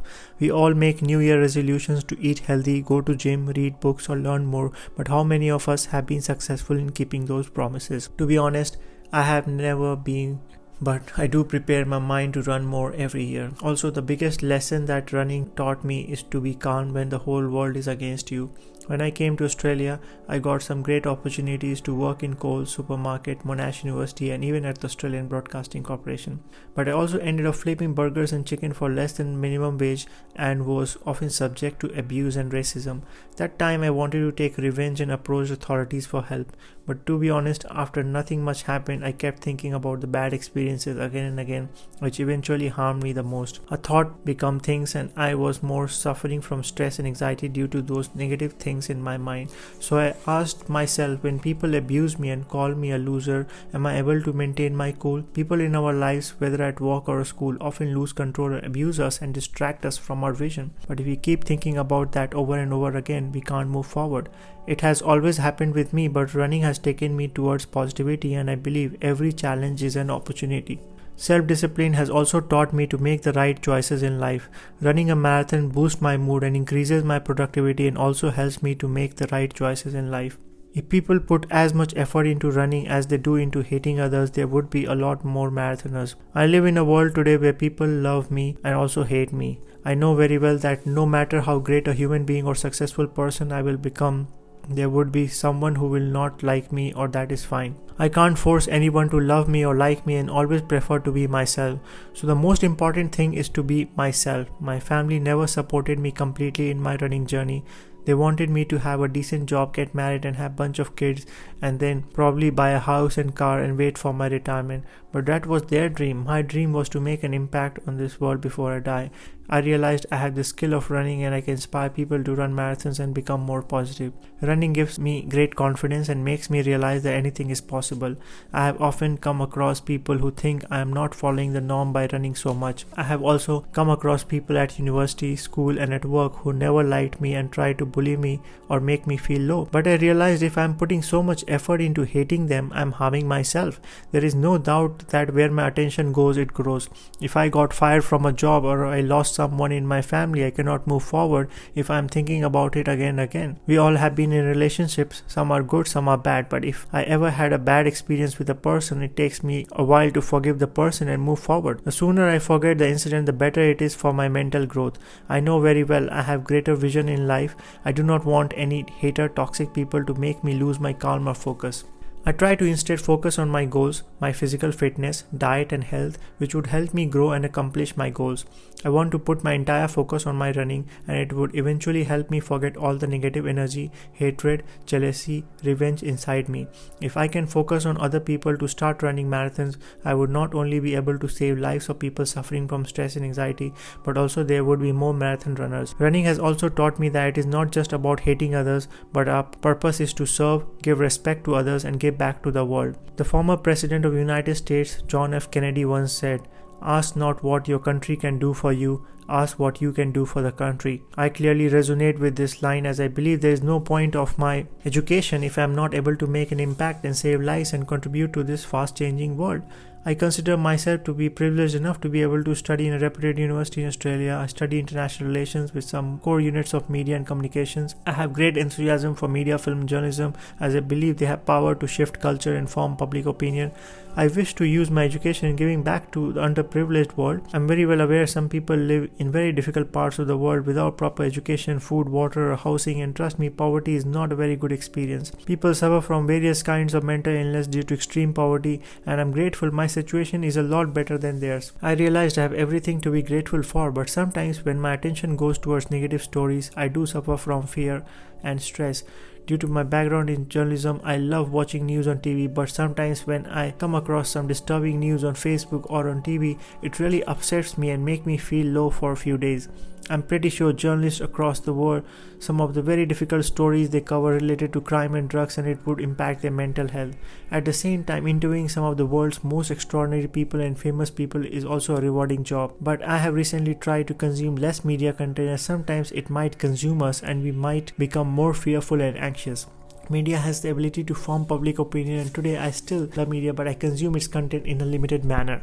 I remember watching the Australian Story episode that focused on Mila Gully, who ran 60 marathons in 60 days. This was a really inspiring media content. Such stories should be highlighted, creating a positive impact in our lives. I love watching movies as well, which inspire me and are based on true life events.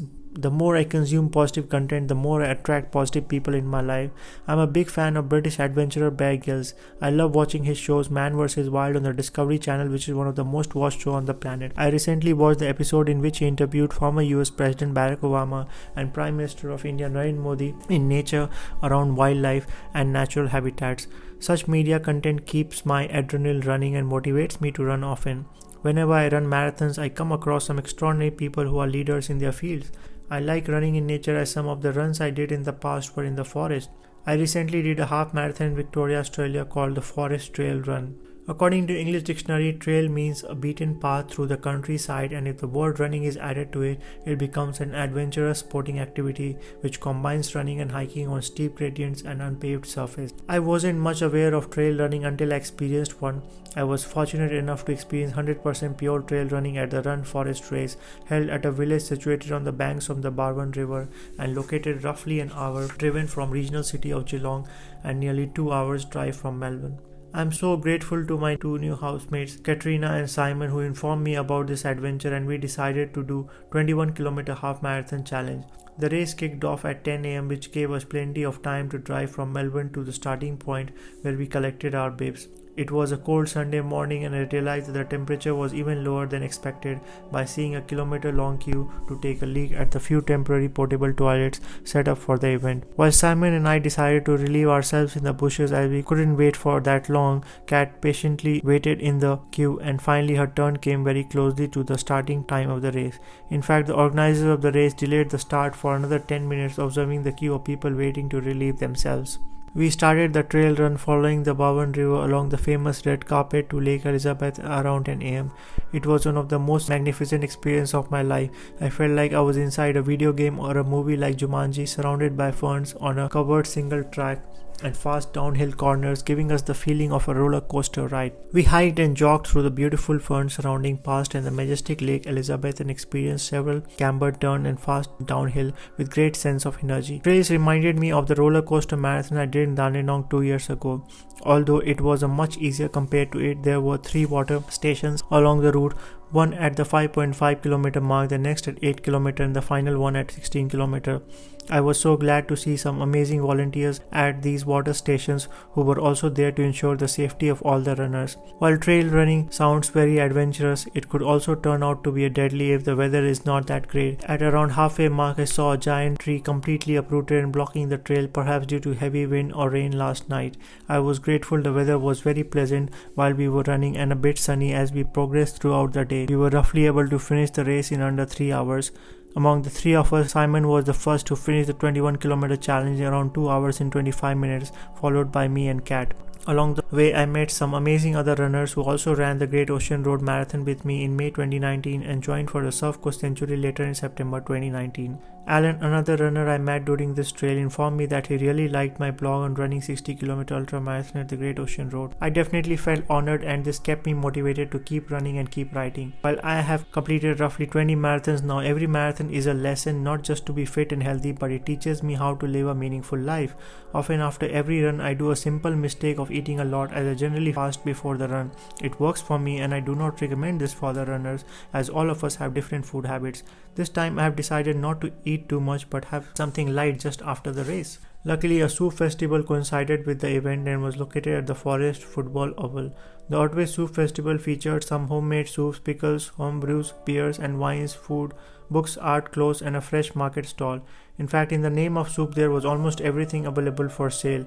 We enjoyed the lentil soup and some deep golden fried potato in the form of spiral. It was a great recreational moment after a wonderful run. The best thing I like about running in Mother Nature is that it brings people together. It crosses boundaries, culture, language, and helps us feel united with positivity. A marathon will help you discover your strength you never knew you had. There is a saying, once in a lifetime you will find a hobby that will change everything. Yes, every one of us is doing some kind of a job to pay our bills, but I'm asking, what are you doing to realize your full potential? We all have some kind of hobby or unique talent, but are we able to find time to explore it? Some of my friends, when they have a job title or power, they feel confident. Some of my friends, when they have a bank balance, they feel confident.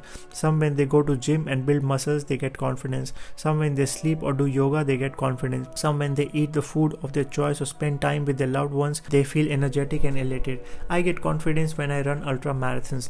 I'm the happiest person in the world at the finish line of a marathon. It also gives me confidence that if I can run long distances like 60 km, 100 km, I can do anything.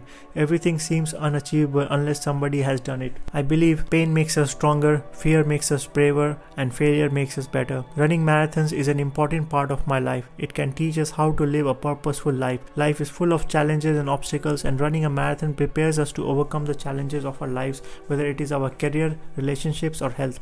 I remember running often and posting on social media. It is not always that I get positive comments from my friends and family. Some supported me, some were critical of my passion. For some of my friends and family members, having a job status, money and power is more significant than running 100 km. I come from a small village in India where there are only two professions which are considered for being successful: doctors and engineers, or civil servants.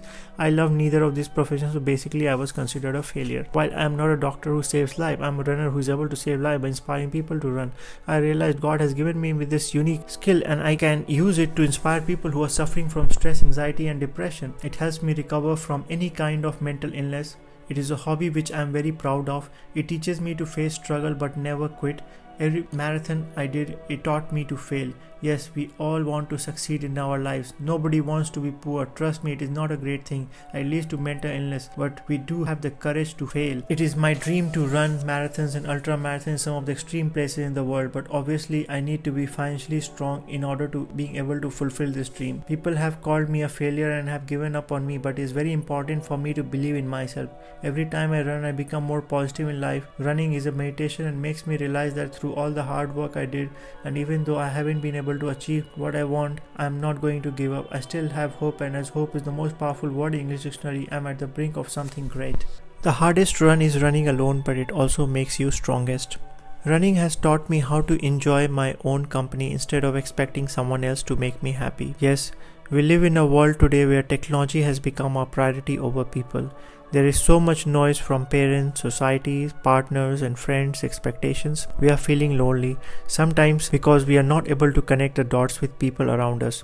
You might be very different and unique from the rest of the people around you. We don't always have to think inside the box. The things that have helped me improve my quality of life is by doing what I love, surrounding myself with positive people. It's better to have a couple of great friends than 1000 friends on social media who are not happy to see you succeed. Having a clear vision and focus, working hard, being creative, spreading positivity, taking risks, and staying away from drama have helped me a lot. You might have the most expensive house in the world, but if you are eating dinner alone in that house, trust me, it's not a great thing. Loneliness is equal to smoking 10 cigarettes a day. It could affect our mental well-being, but it is also believed that people who are alone are always the strongest. The biggest example I can think of is my dad, who never married again after the death of my mother in 2002. He has been lonely since, and trust me, lonely at old age is not very great for our health. We all need a life partner who encourages us, support us and help us when in need. Trust me, I cannot run alone 100 km, although I might be able to do 50 km alone.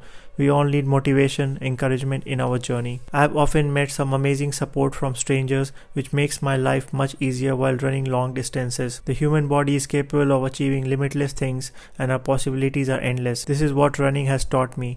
And most importantly, I have met limitless humans in every marathon. A strong person alone can also achieve limitless things. It's just a year ago that I was watching the training of the French Foreign Legion, one of the most brutal military assault courses on the planet. The training prepares armed men to survive in the toughest situations on the planet. It also helps them to make crucial decisions at various stages under pressure.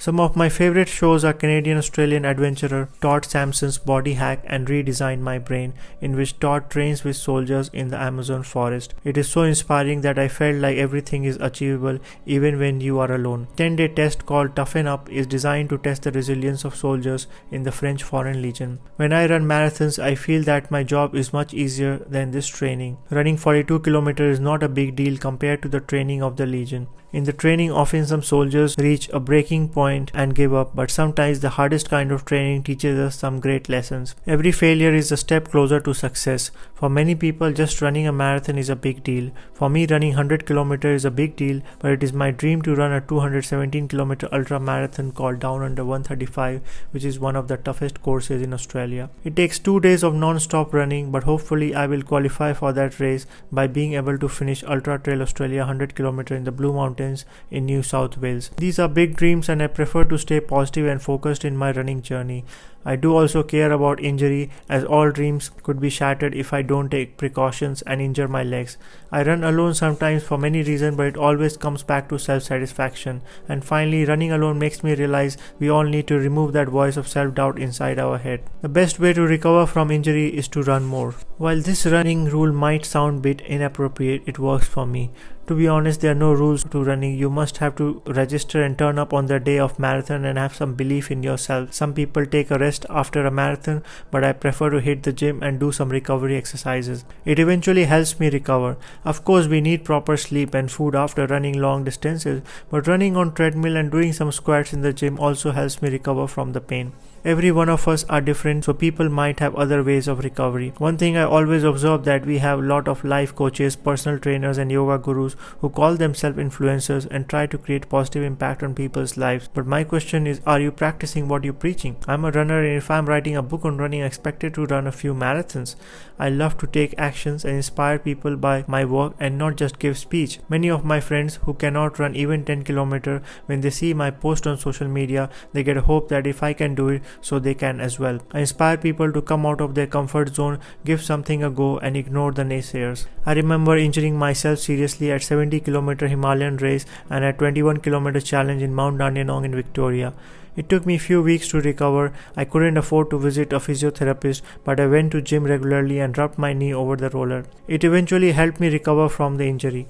Similarly, we might also be injured in our lives, and not always physically but mentally. A tragedy might strike in our lives and it might be difficult to recover from it, but the more we run and take care of our physical and mental well-being, the more we will be able to recover from tragedies. If you just focus and never give up, you will overcome every obstacle in life. Pain is one thing, suffering is another. Suffering happens in the mind.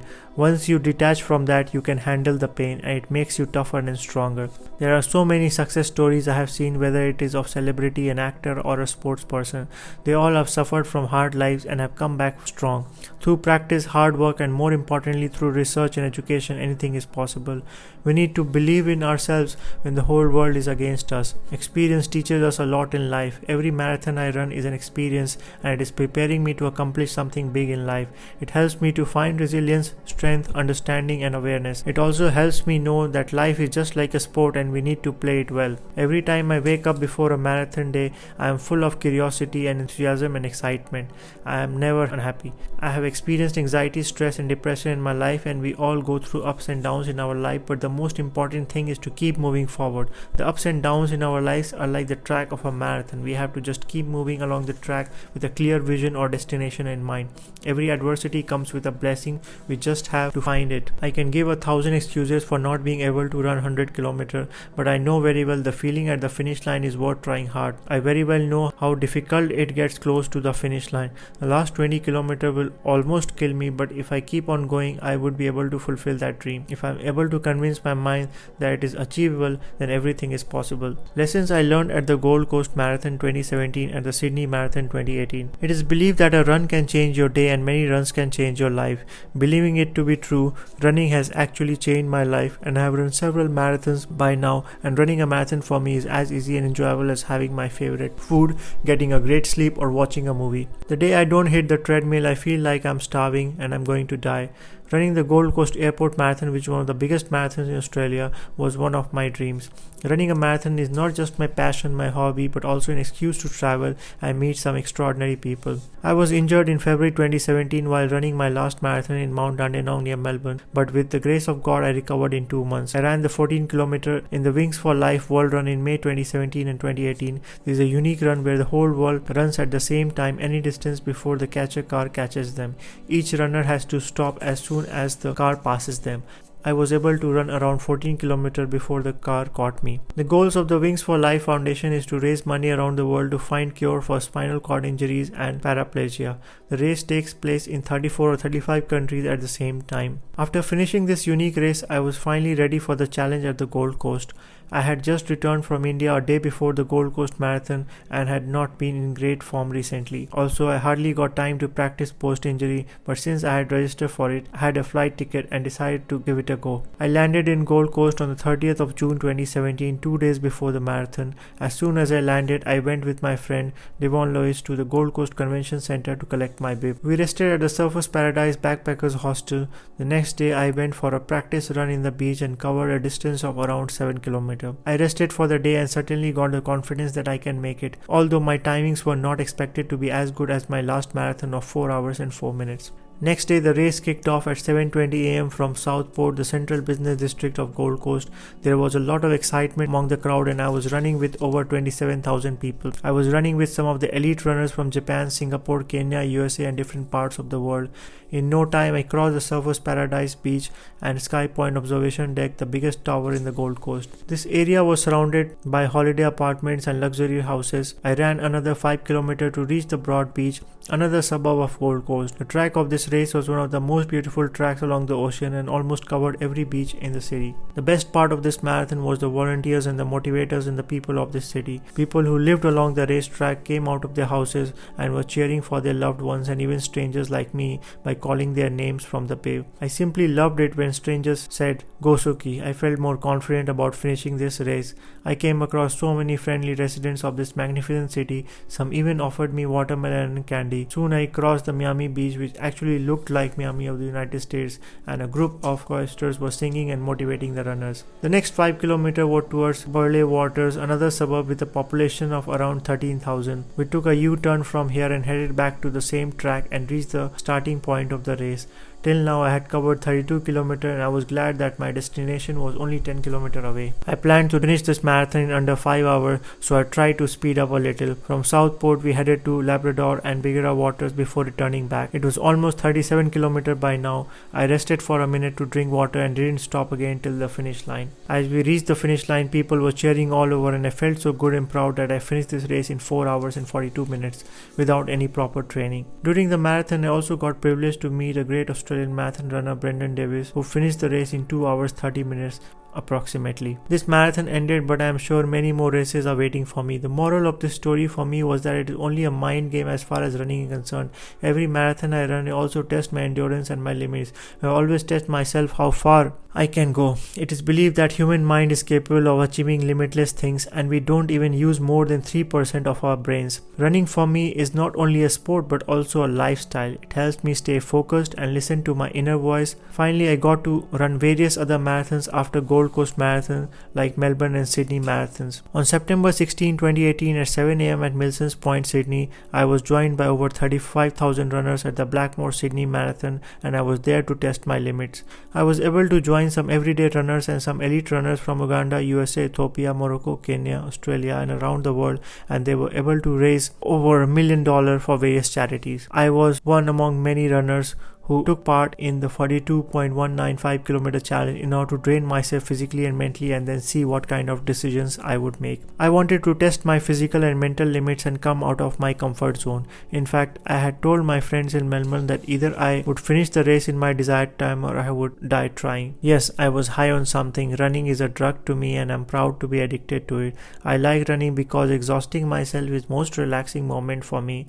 Running is not only therapeutic but also an awful tasting medicine which helps me recover from any kind of mental and physical illness. It was one of my dreams to run the Sydney Marathon, but I had no idea I would be joined by such amazing runners from around the world who were able to finish the marathon in a record time. I met various runners who had signed up to become the Guinness World Record holder title, which included fastest marathon dressed as a French maid or one wearing a Malaysian flag gown. But the most unfaked moment for me in the marathon was when I saw a father from Queensland, Cameroon, running along with his 9-year-old son Aiden in his wheelchair. It was a jaw-dropping and inspiring moment for me when I heard Aiden's story, who is a 9-year-old boy who cannot stand without assistance or walk without aids. Cameron informed me that Aiden has cerebral palsy with low vision and intellectual impairment, and his team is raising money through his marathon. Immediately, what struck my mind was that if Aiden can finish a marathon with the help of his dad with such disability, what is stopping us all from starting to run? Among all the people I met during the marathon, everyone had a story. Some were running for fitness, some were running because they were addicted like me, some were running to raise money for various charities, while some were there to just have some fun and a good time. I definitely was able to raise some money for various charities, but I was more into exploring the world's second most expensive city. I did explore this magnificent city by running the marathon. We started at Milson's Point and in no time crossed the Sydney Harbour Bridge. Later on, we moved towards the Royal Botanic Garden and was able to reach the Sydney Cricket Ground, passing Hyde Park and Flinders Street. We ended up taking repeated rounds and rounds of Seneschal Park. The distance between the starting point, Milson Point, and the finish point, Sydney Opera House, is hardly 10 km, but the track was deliberately made with twist and turn to make it a distance of 42 km, and it was also to test the patience of every runner. I was losing my patience and was not expecting the track to be curvy. To be honest, running up the hills is hard work, and each incline made my quads hurt and would test my limits. It reminded me of the nightmare in the Himalayas when I ran 70 km ultra marathon. It sounds crazy, but yes, running in the hills is another class and one needs to train hard in order to avoid any injury. Anyways, in any marathon, the last 5 to 10 km are the toughest. It's even harder if you are running alone. My trick for the last leg of the marathon is to start talking to random runners and start motivating them. Once you motivate them, they will also motivate you back at a later stage.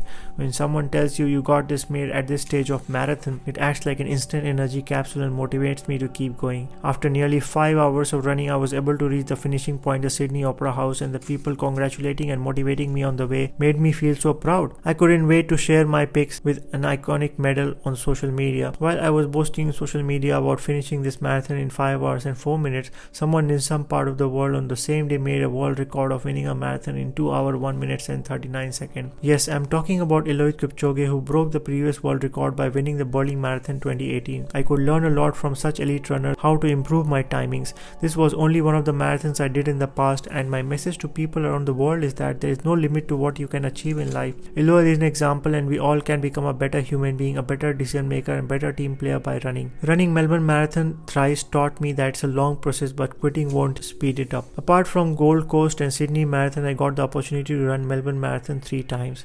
I came to Melbourne as an overseas student doing my master's in international relations and pursuing my passion in media and communication, but since Melbourne is one of the most sporty city, I had to run marathon which starts from the Melbourne Cricket Ground. Sports is a religion in Melbourne, whether it's footy, cricket or marathons. Every sport is given equal importance and people give a lot of respect to sports person. I was never good at any sport, but I also very well knew I was born to run. Every day I dream of becoming a better runner, improving a marathon timings. I finished Melbourne Marathon in 2016 in 4 hours and 4 minutes. This was one of the best times, but I wished to finish one day in 3 hours. In 2017 and 2018, I also finished the marathon around 4 hours, but both these times it took me more than 4 hours and 10 minutes. I realized that I have been eating a lot lately in 2017 and 2018, which affected my times. In 2016, I was very much excited about my first marathon in Australia. I remember starting the race outside the MCG at Batman Avenue. We headed north along Batman Avenue and turned left into Flinders Street, an iconic Melbourne train station, and then headed along the St Kilda Road. At St Kilda Junction, we turned right into Fitzroy Street, then right into Lakeside Drive and did a lap in an anti-clockwise circuit of the lake. We crossed Albert Park and covered the whole of St Kilda Road with a lot of twists and turns and finally returned back to the MCG. The cutoff times for the runners was 5 hours and 30 minutes, but I was able to finish easily much before that in all 3 years. Running Mumbai Marathon 2016 and the Bangalore Ultra Marathon 2011 taught me to try and fail, as most people don't even try. Like Sydney, Melbourne and Gold Coast, the Mumbai and Bangalore marathons will always be in my heart. Mumbai is a beautiful city. It is the entertainment and financial capital of India, and running along with some Bollywood stars and business leaders was a terrific experience. I remember the then brand ambassador of the Standard Chartered Mumbai Marathon 2016 and my favorite Bollywood actor John Abraham was hosting the flag for the marathon at the starting point of the race. 5:39 a.m. January 17, 2016. A minute before the marathon kicked off, I was giving a bite to New Delhi television, telling the English news channel how excited I was to run my first full Mumbai marathon. 5:40 a.m. came and I finally started running with over 40,000 people, some of whom came from across the world. It was still dark and the weather was pleasant enough to make my run an enjoyable one. I was very much confident that I would finish the 42.19 km run since I had done my homework well. I ran 36 km at Delhi's Lodi Garden a day before I landed in Mumbai, so I was very much confident that I would finish my run, but the big question was whether I could finish under the target time of 4 hours. We all started from the Chhatrapati Shivaji terminus and ran towards the Oberoi and Trident Hotel, passing the Churchgate station. One of the most beautiful things about the Mumbai Marathon is the track. The track is so beautiful and running by the Arabian Sea made my run even more delightful. During the first 2 hours of my race, I took no breaks as I knew I had to utilize my full energy to cover the maximum distance I could. I passed through the Wankhede Stadium, Chowpatty, Haji Ali, and I was enjoying each and every moment of my run. Finally, we reached the Bandra Worli ceiling. Running at the ceiling was an incredible experience. It reminded me of the half marathon I ran in 2014. I had passed the same bridge with a magnificent view. The best thing about the marathon was the volunteers, Mumbaikar residents, and the Mumbai police. People including children came out from their houses and were encouraging runners with motivational placards on their hands. In fact, children as young as 5 years old were offering me oranges, chocolates and water. But the thing which surprised me the most was the Mumbai police. They were all over the track to protect us from any unforeseen contingencies, but at the same time they were also motivating the runners. I heard a policeman saying, "Come on, you can do it." I had run Delhi and Bangalore as well in India, but never had experience of seeing such amazing people. It was love at first sight with Mumbai for me. It is said Mumbai is a city of dreams, a financial entertainment capital, but it is also one of my hometowns now. And yes, people don't stare at women in Mumbai even if they are wearing a mini, which I felt Delhiites need to learn from. I had completed 21 km in less than 2 hours. I passed Antila, one of the most expensive houses in the world, Lilavati Hospital and Siddhivinayak Temple. I was carrying some coffee packs which I dug into with water during my 30-second break. It gave me some instant energy. Yes, now my pace was getting slow, but seeing thousands of people running along with me, I automatically got the energy. I was passing the same track again and had crossed the 36 km mark. It was 9 o'clock and I was hopeful of finishing my run within the next 30 minutes. I had a 9 to 5 job in Delhi and taking time off for running in the extreme hot and cold weather of Delhi made me feel crazy. But yes, I do run on treadmill every time I hit the gym and people stare at me thinking I'm crazy to run so fast. I had practiced, but yes, I could have done much better with my times. I finished the marathon in exactly 4 hours and 8 minutes, but the dream is to finish a marathon in 3 hours in order to qualify for Boston Marathon. Yes, every marathoner's dream is to run Boston, but I'm sure one day I will qualify and have financial support and my dream would be fulfilled. I will also never forget my first ultra marathon in southern India. I ran the Bangalore Ultra Marathon in 2011 in nearly 8 hours. It was a very proud moment for me. I was very young, around 22 years of age. I remember having very bad rashes on my legs afterwards. I didn't have proper shoes and leggings to run a marathon. I generally recommend not wearing underwear but tights, which prevents any rashes on thighs. I was barely able to walk for a few days after the run. I remember getting completely tanned in the sun after a run for 8 hours. I never applied sunscreen. The feeling at the finish line was terrific. I also remember calling my dad after the run. He told me a story about the race and how to never look back but keep moving forward. I have no idea who told me to register for this event, but somehow I came across an advertisement for Runners for Life and I registered for the event. The Bangalore Ultra is a part of Runners for Life, an organization dedicated to increase the population of runners in India. It is one of the largest running communities in India and aims to conduct multiple activities to expand its community. Thus, most important lesson I have absorbed by running these marathons is that human mind can achieve limitless things. We just need to be focused and keep trying hard. Himalayan adventures. One of the biggest adventures of my life was running 70 km or 43 miles in the Himalayas. I had registered for this event at a 70 km Get Set Run Toughman Shimla Ultra 2.0 without knowing how painful it would be to run in the mountains. But to be honest, the pain you undergo while running long distances is nothing to the feeling of joy or epic satisfaction at the finish line. I realized everything I ever wanted to know about myself could be learned by running 70 km. I just wanted to be successful in my goal of completing this ultra marathon. Over a few years since I had begun running marathons, I realized there is no difference between running and being successful in life. When somebody gives all their potential in achieving their goal, it changes their life and the lives of others who consider them an inspiration. I consider every marathon as being successful or unsuccessful. One can see in the eyes of a runner what he or she is aiming for and how they feel after finishing the race in their desired time. When I started running, I didn't care much about my times. For me, just finishing a marathon was more than enough to get a good night's sleep. But when I started getting positive feedback from people on social media, I started taking this hobby seriously, and now I train to finish races in my desired time. I redesigned my brain to be able to complete the race in my expected time. We all undergo a tremendous amount of pressure to be able to perform well, whether it's our marathon, career, relationship, or health. As I'm running, I always feel that I cannot afford to make many mistakes. One short break at the water station could lower my pace and decrease the flow of my run. Running for me is like climbing mountains or an adventure sport. It is also teamwork. We need to keep motivating other runners and run like a team. I do not feel that other runners are my competitors, but that they are my mates with whom I need to collaborate. I feel that when I'm running, I need to show my full capacity. The expectation from people I know, like my friends and family and even strangers, are very high. So I have to use my full potential and be able to work under pressure. I need to run with strength and show kindness to other runners.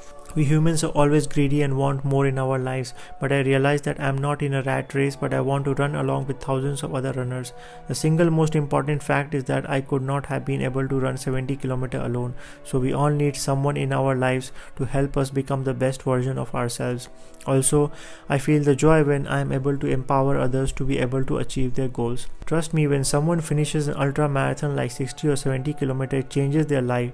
We all just need to be patient and be persistent in this long journey towards success. Life is definitely a gift and we don't need to waste it. While for some people money might be the reason for their happiness, for me I am always looking for fulfillment, satisfaction, meaning and purpose. I get to realize my purpose when I run a marathon. It's the greatest fulfillment of my life. I'm able to inspire some of my friends who can't run even 2 km and show them the importance of physical fitness. I'm so grateful to have this unique passion and I'm here to make a difference in the lives of others. It is believed that if you have clothes on your body or a roof over your head and a bed to sleep and some food to eat, you are richer than 75% of people in this world. We all know a large number of people around the world have no access to water, food, electricity. We have so many things to be grateful for. When I'm having a bad day in my life, I'm complaining that everything around is bad, like the house is bad, the job is bad, the person is bad, this country is bad, this food is bad, this water is bad. I just think to myself, the world has already so many people to criticize, but what I'm doing to make it better? We all are aware that there are major problems like climate change which we are facing today, but what are we doing to make this world a better place? Instead of complaining, if we all start thinking of thousands of children working in mica mines in India who are paid less than $1 a day and have no access to education, we would probably complain less of our lives. I think of the mines in South Africa where laborers are working in some of the most inhuman conditions in diamond mines at 43 degrees Celsius,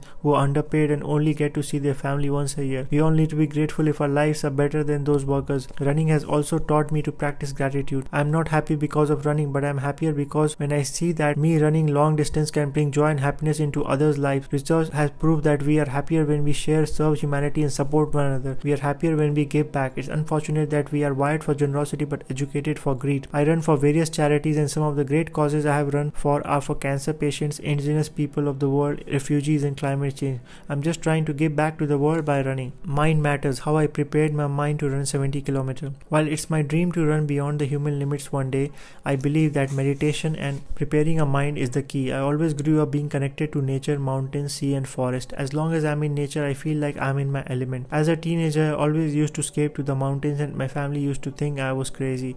They used to call me an escapist, but actually I was not escaping from the problem. I was just being myself. Similarly, I'm not running away from my problem, but I'm running to solve many problems. I love the smell of nature, especially after it rains, and I'm able to connect with nature. When mountains are calling, I have to go. I do love hiking and trekking, but running is definitely my first love. But if you're running in the mountains, it's very much similar to hiking, as we cannot run the whole of a long distance which around 1800 meters above sea level. On June 18, 2016 at 4 am, I woke up with a great determination. By 10 pm that night, I went to bed with an epic satisfaction. Yes, I had registered registered for a 70-kilometer Get Set Run Toughman Shimla Ultra 2.0 as a journalist was covering the event. I registered for such an event as I realized that it was time for me to dare to endure and get out of my comfort zone. The race kicked off at 5:45 am and there were around 45 athletes in my category. At an average elevation of 2,146 meters, the racetrack at Mashobra town in Shimla district of Himachal Pradesh was amazingly beautiful. We started with 2 km of elevation followed by plains and with some 12 km of descent. I was very much at ease in finishing the first lap of 35 km in about 5 hours. The pleasant weather also added to my running ecstasy. But the real test began in my second lap when my leg almost gave up 17 km away from the finish line. One really needs strong willpower and determination. It is said that your body can stand almost anything, but it's your mind that you have to convince. The same was the case with me. I was able to convince my mind to show up my body, and that made all the difference. I had made up my mind that whether I walked, jogged, ran or crawled, I had to finish the race. I remember chanting the Tibetan mantra Om Mani Padme Hum, praying for some energy. I was eagerly waiting for the next water station and the finish line. I also met many runners on the way who gave me high five, motivated me to finish the race. The biggest inspiration of all the runners were Colonel Saurabh Singh Shekhawat, who has conquered Mount Everest thrice, and Delhi-based international ultramarathon runner Arun Bhardwaj. Being an amateur runner, I felt so privileged to run with them. In fact, if I go back to my running story, it all started when I was 14 years old. In school, I used to play basketball, football, and used to love goalkeeping. But one can say I was jack of all trades and master of none. In simple words, I was not good professionally at any sport. I always wanted to be involved in sports that teaches you a lot of things in life. So I used to run a lot religiously every evening, sometimes alone, sometimes with a running buddy. Slowly, I started taking part in marathons while in college, and my latest run was Standard Chartered Mumbai Marathon in January, which I finished in 4 hours and 8 minutes. But running in the mountain was a completely different story. I have one piece of advice for people planning to run a marathon. We should run from our heart and mind rather than our feet.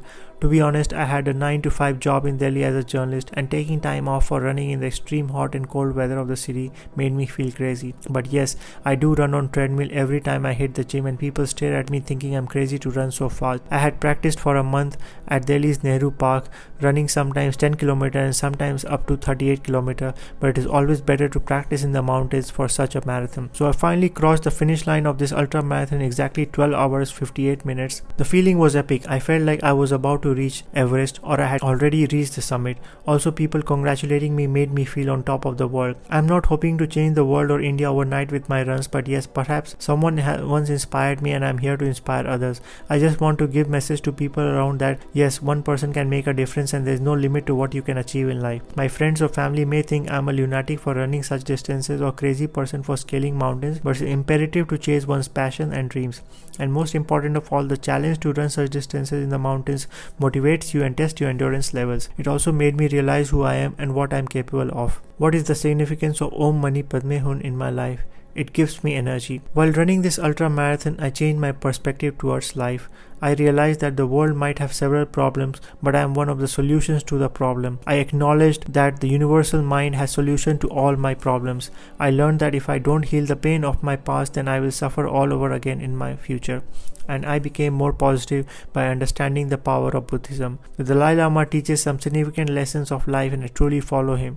As a child, I often used to visit Dharamshala, a small city in the Indian Himalayas and home to Dalai Lama and the Tibetan government in exile. I was attracted to the peace and chants of Tibetan mantra as thought behind a speech or action and the Buddhist prayer Om Mani Padme Hum. Often try to meditate for 5 to 10 minutes chanting the prayer when I am seeking some help or suffering from anxiety. It does help me, and to be honest, nobody had told me about this prayer, but I was attracted to it by myself during my several visits to Dharamshala. I do practice chanting this prayer either sitting or lying down or playing it on YouTube with my table lamp on in my room. Practicing this mantra silently in our mind could really have powerful impacts. Whenever I lack some power or energy during long distance running, I do chant this prayer silently and I do feel empowered. This mantra seeks to cultivate and spread compassion and love. It also helps me overcome any kind of stress. Running has taught me to have dangerous dreams. In Marine, there is a saying that everybody wants to go to heaven but nobody wants to die. 99% of people who wants to be successful or a movie star or have a ripped six-pack body are not willing to go through the sacrifices in order to accomplish their dreams. For example, convincing our mind to choose action which are in our own best interest. What do we eat? What time do we get up? What time do we go to bed? What kind of people do we surround ourselves with? There are small steps to self-discipline which a runner needs to undergo. Self-discipline is the key to all material success. There is a saying that you cannot win the war against the world if you can't win against your own mind. Every time I run, I feel like I am fighting a war against my mind. My mind is always telling me to eat unhealthy, sleep till late, and have a hedonistic lifestyle. But if I am able to control my mind with self-discipline, I can win the world. The hard part is not to get my body in shape, but to get my mind in shape. If I am able to tell my mind to eat healthy, I will always be in shape. I feel my body is a temple which I need to maintain in a healthy state. Every time I hit the gym, I love running on the treadmill. I love these words from Will Smith, who said, "The one thing that I see that is distinctively different about me is that I am not afraid to die on a treadmill. I will not be outworked, period. You might have more talent than me, you might be smarter than me, you might be sexier than me, you might be all those things. You got me in 9 categories, but if you get on the treadmill together, there's 2 things. You are getting off first or I'm going to die." It's really that simple. Every time I listen to these words, I could easily connect. I call myself a treadmill addict. I love running on a treadmill. It helps me realize my full potential. I feel really confident running on the treadmill for 2 to 3 hours. Although some people do not recommend treadmill for marathon runners, I personally do enjoy my time on treadmill. Treadmill running also helps me overcome any kind of fear of failure. Also, I'm just being myself when I'm on treadmill. Running on a treadmill for long hours makes me realize that it's okay if we all have some dangerous dreams. Motivational speaker and author Wayne Dyer has said, "When you change the way you look at things, the things you look at change." I absolutely love this quote, as when we see failure as a pathway to success, when I see rejection as redirection, when I see things differently or from a different perspective, it adds positivity to my life. I run not because I want to punish myself, but because it makes me realize my full potential. In fact, we all have some unique spark within us that makes us different. No matter how life will treat us, we should never lose hope and always aim to reach the finish line. Our journey will be full of challenges and obstacles, but we should have the courage to have dangerous dreams. By dangerous dreams, I mean courage to follow our heart and passion. Many people, including my friends and family, are making this mistake today as they live by other people's thinking. They always think of what other people will think, and many dreams are killed. If I start listening to other people's thinking, I would never been able to live my life or run even a single marathon. It is okay to have different and unique dreams. People who have always chosen a different path have changed the world. I love what Steve Jobs said. We have to find what we love, and secondly, being consistent is the key to success. I do not aspire to just be able to pay my bills and rent, but I aim to make a difference in the world. If we have to suffer in order to be great, why not? How we all can overcome stress by running. We all are facing some stress today as we compare ourselves with others. We are trapped by insecurities. We live in a world today when our choices of life can completely change in a moment. Life can change in a minute if we lose someone we love, our family or partner, lose our job or savings. We can all lose our house, a car in a natural disaster. Our marriages can end, health issues can appear, and we can have job losses due to economic collapse. This is a very common feature of the modern world we live in today. So how do we cope with modern day challenges? I always believe that we have to pursue a passion and hobbies to overcome stress. For me, running is a hobby which makes me the best version of myself. No matter how many material things I acquire, I will not be happy if I am not doing things which I am passionate about or things I love. There is a saying that if we get up every morning and don't do the things that make our hearts sing, we will feel an overwhelming sense of regret when we are lying on our deathbeds. I personally love working out in the gym, and the day I miss it, I feel a sense of discomfort. I'm sure many people feel the same. We have to do something we love every week, if not every day. Running ultra marathons is an expensive sport. Sometimes I'm not able to afford to register for a race, but then I feel that if I could save a little to pursue this passion, it would help me live with a purpose. I will eventually become frustrated, listless, and completely devoid of a purpose for existence if I'm not able to run or live a meaningful life. I always believe life is very short and very few people in this planet get to live a meaningful life. It is only about grabbing every opportunity next to you and experiencing every possible adventure. The fear of failure stops us from doing a lot of things, but I have never feared failure. I do not want to have regrets at the time I turned 60 or 70 for not doing the things I loved. Many people call me crazy or lunatic for running such long distances, but I feel it's imperative to pursue one's dream. True happiness comes from fulfilling your dreams, and at the end of my life, I do not want to repent for not being able to do what I love. Mountaineering is another sport which fascinates me a lot. One of my favorite role models is Bear Grylls as far as adventurous sport or mountaineering is concerned. I grew up watching him on one of the most watched shows on the planet, Man vs. Wild, on the Discovery Channel, and I was able to resonate with it. There are a lot of life lessons which could be learned from the program. I have also learned various life lessons while running and climbing mountains. Running at the Shimla Ultra Marathon was one of the best adventures I had in the mountains, but I also do have a passion for hiking and scuba diving. I remember it was July 2012 when I decided to go for an expedition in Leh, India at a height of 4,900 meters nearly and 16,000 feet above sea level. I still cannot forget the day I was struggling in the cold region of Rumbak village in Leh, Ladakh. I was tossing and turning whole night in the homestay, praying to get some sleep, but my condition deteriorated due to the extreme cold weather. Memories are still fresh in my mind of the Stokla trek in July 2012 with my guide and some foreign tourists. That night, as the sun disappeared, I experienced a new sort of cold wind, one I never experienced before. It was deeper and seemed to penetrate through my blanket. My nose was running and I felt the snot freeze as it dangled from my nostril. I felt awful as headache and cold was not letting me sleep. And besides that, I had not eaten much for dinner. I had Ladakhi tea which was a bit salty and some Wai noodles which I was carrying in my rucksack. My guide had no problem in acclimatization in the village as he was a local and used to make such trips very often. The best solution for the discomfort was to numb the mind and lie in haze. I also remember using traditional toilet in the village where there was no water or tissue paper. I had to use mud to wash my hands. Next day, I woke up early as I managed to get an hour's sleep somehow. It was 6 a.m. and I could see in the pre-dawn glow. I wore my jacket and sneaked out for a walk around the village. I felt I was in one of the most beautiful part of the country. After that, I huddled back into the homestay where I was offered tea by the local family who lived there. My guide and I held warm mugs of tea close to us and sipped noisily. Though I was not well enough to move ahead to conquer the Stokla peak, I never gave up. We decided to move to higher altitude slowly and said goodbye to the Ladakhi family and thanked them for their hospitality. The sun was still low in the sky when we moved ahead and never looked back. As the morning progressed, we snaked our way tentatively across the higher altitude. Despite the slow pace, the altitude meant that we were soon tired. Also, I was facing breathing problems as I was hardly getting any oxygen. Soon we found ourselves climbing methodically and slowly up near the Stokla peak. The excitement welled up and I felt so strong seeing our mission from so close. Also, how can I forget the English guy I met somewhere before the peak who gave me tips of climbing mountains. He also taught me a funny trick to find a way when we get lost in the mountains, the stomachache theory, as he said. He truly believed if one goes the wrong way in the mountains, the person gets some stomachache. At 1 p.m. we finally reached the peak and lit a bonfire.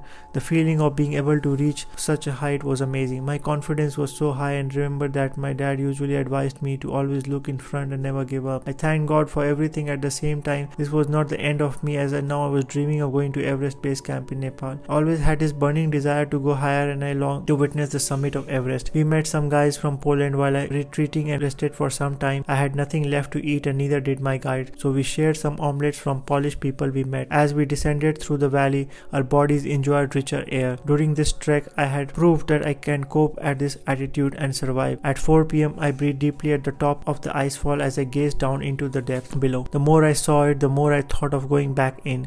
As we squatted, I saw another village which indicated that we were not far from reaching the trekker's point. I never realized, but it started drizzling and it got more tough for us to descend as it was slippery. A slight mistake would have cost us our lives. Slowly and slowly, we were moving downwards and at around 6 p.m. when it was almost dark, I reached the city of Leh. I met my uncle and hugged him as he was desperately waiting for me to come down to the city. He was not able to contact me during my trek as my phone was unreachable. I shared my wonderful experience with my uncle and we had lovely dinner in a German bakery that night. This was only my third trek in India, but mountaineering and running has always been my passion. This small trek will always be special in my life and I hope I conquer the Everest someday. Just like running, mountaineering is also my passion. I love nature and adventures and I'm able to connect with it so much. It is so much a part of me when I am in nature. No amount of money, big house, big car or job status could give me happiness as much as being in nature and experiencing it. I do love traveling as well. It makes me more compassionate and a great learner. My family never liked me going to the mountains or doing something something adventurous.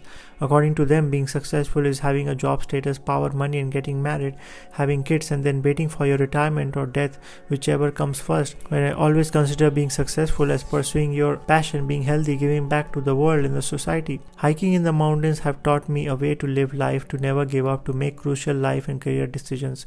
It has prepared me to face challenges. It was exactly 3 years since I conquered the Stokla peak at 4,900 meters above sea level in Leh. I decided to go for the Stok Kangri expedition at 6,100 meters above sea level, a challenging one indeed. It was June 8, 2015. I landed in Srinagar, the summer capital of Jammu and Kashmir. Yes, it was India's paradise on earth.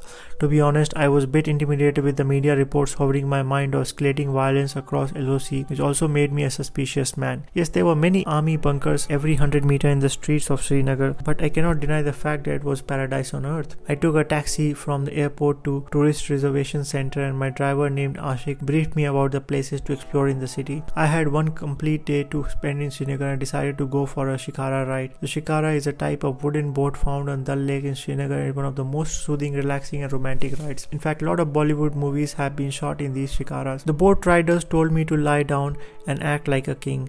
I was enjoying my ride and an ice cream seller approached us in another shikara. Yes, it was a typical Kashmiri ice cream named Gulbadan. I simply loved it.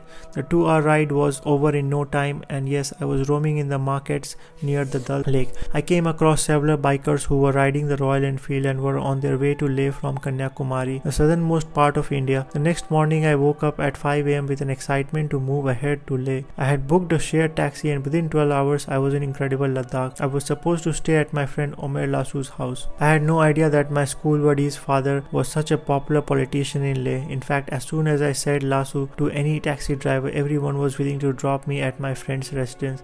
I spent 2 nights at Lasu's before heading out for the expedition. The incredible cook named Ali made the best dishes of mutton and chicken for me. I felt so honored and lucky at the same time. On day 3 in Leh, after proper acclimatization, I started my expedition with my guide Amta. It was 4 to 5 hours walk from Changma in Leh to the Mankorma campsite. Mankorma is an altitude of 14,200 feet and is a stunning sight to observe. I rested in Mankorma for a night before heading to base camp above sea level. I was not getting sleep and was tossing and turning the whole night inside my sleep bag in the tent. On day 6, I met a new guide who had more professional knowledge of mountains. My new guide told me that we will be heading to the summit at midnight, back to the base camp by early morning. Only 2 people had made it to the summit this season. I was cold and was trying to acclimatize as much as I could. That night at the base camp, I also met a group of students and teachers from an international school in Pune. We were at a height of around 5,000 meters and even going to toilet in the open was a challenge for me. Being one of the biggest fan of Bear Grylls, I was enjoying each and every moment of it instead of complaining. Failing is not a crime, lack of effort is, and I was all ready for it. Patience on the mountains, especially on this Stok Kangri expedition, is key to climbing successfully. It is one of the reasons that most climbers tend to be older. They have more of it, which I lacked. Ultimately, it's the mountain who says whether you can climb or not. We are but pawns in this game. The decision all lie with the mountains. That night, I was awake at 1 am for the summit, but then my body did not permit me to move ahead. In the morning, we tried again and reached till 5,200 meters. It was snowing heavily. My mind was not ready to give up. I took a decision to retreat as I was literally frozen. I was also short of oxygen. We crouched and watched as the cloud of snow settled only a few hundred feet away. As we squatted, we could see base camp clearly below. Binoculars would be watching us from there. By 2 in the afternoon, we were gazing back up at the now silent icefall. We headed back to Leh with a beautiful memory and a hope to conquer the peak someday. It was good to be back. The next adventure was in Australia. I moved to Australia in 2016 to study national media communication. I was really passionate about what I was studying, but I realized traveling and exploring this magnificent country could help me learn a lot more than in classrooms. I decided to go scuba diving with my best mate at the Great Barrier Reef in my summer break. I thought to myself, you live once, so why not do what you were born to do? In fact, everyone has a bucket list written in their personal diary which perhaps they want to strike off before they die. Being the adventurous person I am, scuba diving and skydiving, which are challenging sports, were always at the brim of my bucket list, so I could not have asked for more as I landed at nature's biggest gift to Australia, the Great Barrier Reef in Cairns, Queensland. Myself and my friend Huidong had saved some money from our part-time jobs and decided to do this adventure. It was the most beautiful thing I had ever experienced in my life. I was in a different world altogether, and with fish all around complemented by coral reefs. Scuba diving is an adventurous sport which also tests your limits.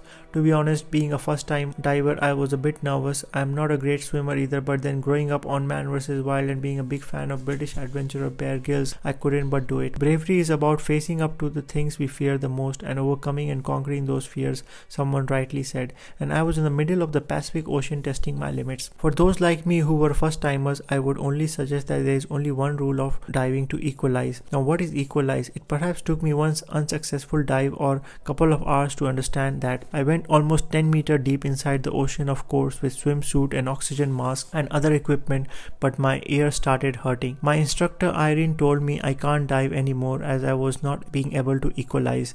I got tad worried as I had come all the way from Melbourne just to dive, but then my instructor taught me the right method and I tried again. Equalize means when you swallow, your soft palate muscles pull your cranial tube open, allowing air to rush from your throat to your middle ears and equalize the pressure. That's the faint pop-up or click you hear about every other swallow. In simple terms, to equalize means to close your nose with your fingers and try to pump air out from your ears. It will make a pop-up. This is the simplest definition of equalizing. So finally I made it to the reef. I was one lucky person to see the United Nations World Heritage Site, Great Barrier Reef. I observed amazing varieties of fish, jellyfish, tortoise, and some divers were also fortunate enough to see baby sharks. Before the diving, we had done snorkeling, so I felt quite confident inside the water. After 40 minutes of diving and 20 minutes of snorkeling, we were back on board the Passion Paradise, one of the best cruises from Cairns to Great Barrier Reef.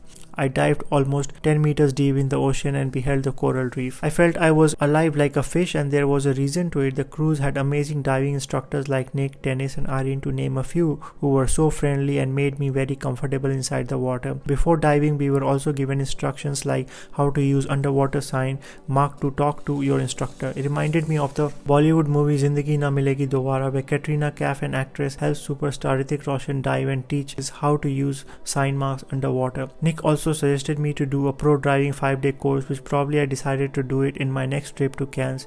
Later on, after having a lovely lunch, we moved to our next location, which was Macklemore Island. It was one of the most beautiful things on earth. I loved the island with birds chirping all over. We met two girls from Canada who were on board with us. One of them was Helena.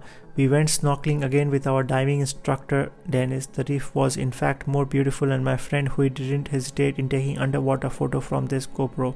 On the way back to Cairns, we had coffee and some biscuits on board Passion of Paradise, where I met people from different places including Canada, Italy, Scotland and UK who had come to see one of the most beautiful things on earth. Great Barrier Reef is unfortunately dying due to climate change. In fact, scientists have predicted that in the next 50 years there would be no reef alive. A team of researchers from James Cook University in Cairns are returning to the same 83 reefs that they surveyed underwater in March 2016 at the height of the bleaching event. Millions of corals in the north of the Great Barrier Reef died quickly from heat stress in March. Since then, many more have died more slowly, says Dr. Greg Torda, whose team recently returned from resurveying reefs near Lizard Island. The Australian government has certainly a great responsibility to preserve this heritage site, which generates millions of revenue through tourism. Anyways, on the way back, we were all proud of getting a successful diving certificate from our instructors. Nick, the diving instructor, also held a short presentation talking about the reef and the things the government need to do to prevent the reef from extinction. It was 5 p.m. when we reached Cairns after a beautiful 9-hour trip, which I would always cherish. We said adios to all the diving instructors and headed back to our backpackers hostel, where I cooked lamb curry for dinner to celebrate with my friend Dong. While there is nothing wrong in pursuing our adventures, hobbies and passion, but the biggest lesson I learned was to ensure our safety. Scuba diving is not recommended for heart patients and people who are overweight. I always ensure that I am with someone I am close to so that we can look after each other. Pursuing these adventure sports also helps me recover from any kind of stress or anxiety. Of course, these are expensive sports and many people cannot afford to do that, but I always believe if I am able to save up for these life experiences, it would help me live a meaningful life. I believe that physical fitness and mental fitness is equally important in order to increase our productivity. For me, following my passion, which is running, helps me enhance my productivity. Some people believe that great ideas strike our head when we are in the shower, but for me, great ideas come when I am running. A lot of things is going on in my head while I am running long distances. I attract positiveness and release toxic people from my life. I believe our thoughts create things, and if our thoughts are negative, it will lead to negative things. If my thoughts are positive, my word will positive, and if I can use my positive thoughts to create positive things. What did Steve Jobs do to change the world? He had a positive idea and he used that positiveness to create things we use today. I often become negative if I'm surrounded by negative people. In today's world, it's very difficult to make true friends, and most of us are running after money and consider having money as being successful. One of the basic things that is instilled in me is that I can never hurt anyone by my words. If someone abuses me and I react and abuse back, I'm harming myself. But if I completely ignore and move forward to do productive things which enhances my well-being, it would help me in my growth. But that does not mean if somebody ran away with your money or hurt you intentionally, we completely forgive them. It is not easy to move forward sometimes, but when I'm running, I am actually trying to move forward and get away from failure, negative thoughts, and poor relationships. When I'm running, I'm thinking of these words: love, kindness, compassion, helping others, smile, protect the environment. Just imagine if world starts thinking in this way. There would be no hatred, no jealousy, no anger. We all treat each other with respect. What if all religion, community, language, and culture were treated equally? What if the world united to solve global problems like climate change, water crisis, food crisis, terrorism, mental health? The world would definitely be a better place. Even though politicians might try to divide communities around the world for their vested interest, we could unite ourselves with positivity and by running. Nobody in the world would die of hunger if we all become kind and help each other. By running long distances, I'm just trying to build a community for change. I'm just being myself when I'm running. When my close friends always motivate me and consider me as a role model, I'm running and sending a message at the same time that physical fitness helps me, and it might help my friend as well and change their life for good. We can live with no shell and be ourselves. We don't have to live by other people's thinking. If we are able to find the purpose of life, we would be going to share that purpose with our family, children, parents, and friends. I realize that running is the purpose of my life, and the experiences of ultra marathons, mountaineering, traveling, scuba diving could help me maximize my purpose. We are being constantly told to follow a monotonous life as we fear innovation and change, but the world needs more entrepreneurs, CEO, leaders in sports, politics, entertainment, and business. Running has taught me another important lesson: that we live in a world today where there is so much hate, so we need to spread love and affection to people around us. Long distance running helps me test my endurance level and make me realize that consistency is the key, but consistency only comes with discipline. Discipline is the bridge between goals and accomplishment. In order to achieve any target, we need to have a disciplined life. Discipline starts with getting up early, making a bed, and going for a run on a regular basis. Discipline also starts with controlling our emotions. I do often get angry like other human beings if somebody insults me or abuses me. We often face confrontation with our boss at workplace. Sometimes our political views differ, our perspective towards life differ from our family or friends. Many of my friends and family members consider making money and having big houses and material wealth as success. I consider being healthy, following passion, and helping others as being success. My definition of success is different from most of the people I come across. This often leads to confrontation and I get angry, but the best way to let the anger go away is to be compassionate. Running has helped me to not let others' opinion about me make me weak. I believe compassion helps us remain calm. In fact, yoga and meditation also teaches us to be compassionate. Mindfulness can bring hope and decrease our suffering. I do not practice yoga personally, but since I moved to Australia, I realized that yoga has become more popular in the West than in India, where it originated. People are going through a lot of stress in the world we are living today, and mindfulness, running, exercise can help us become more compassionate. I always believe the secret to happiness is our relationship. When my relationship is weak with the person I love, my family, my close friends, I'm unhappy. When I say every day to my family that I love them very much and I'm always there for them, it improves our relationship. When I'm running, I'm inspiring people and building positive relationship. It is also a best way to de-stress.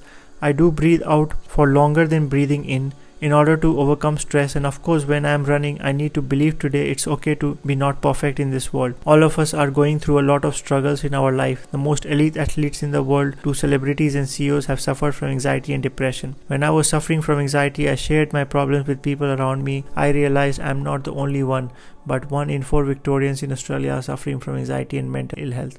The prevalence of mental illness in young people is especially on rise. The World Health Organization has confirmed that depression will overtake heart disease as #1 cause of illness worldwide by 2030. So the magnitude of the problem is huge, and we are yet to find a solution. Every time I go for a run in the nature or even on a treadmill, I feel creative, elated, and away from stress. We need to enhance running as ritual. It is just like going for a prayer to a religious place.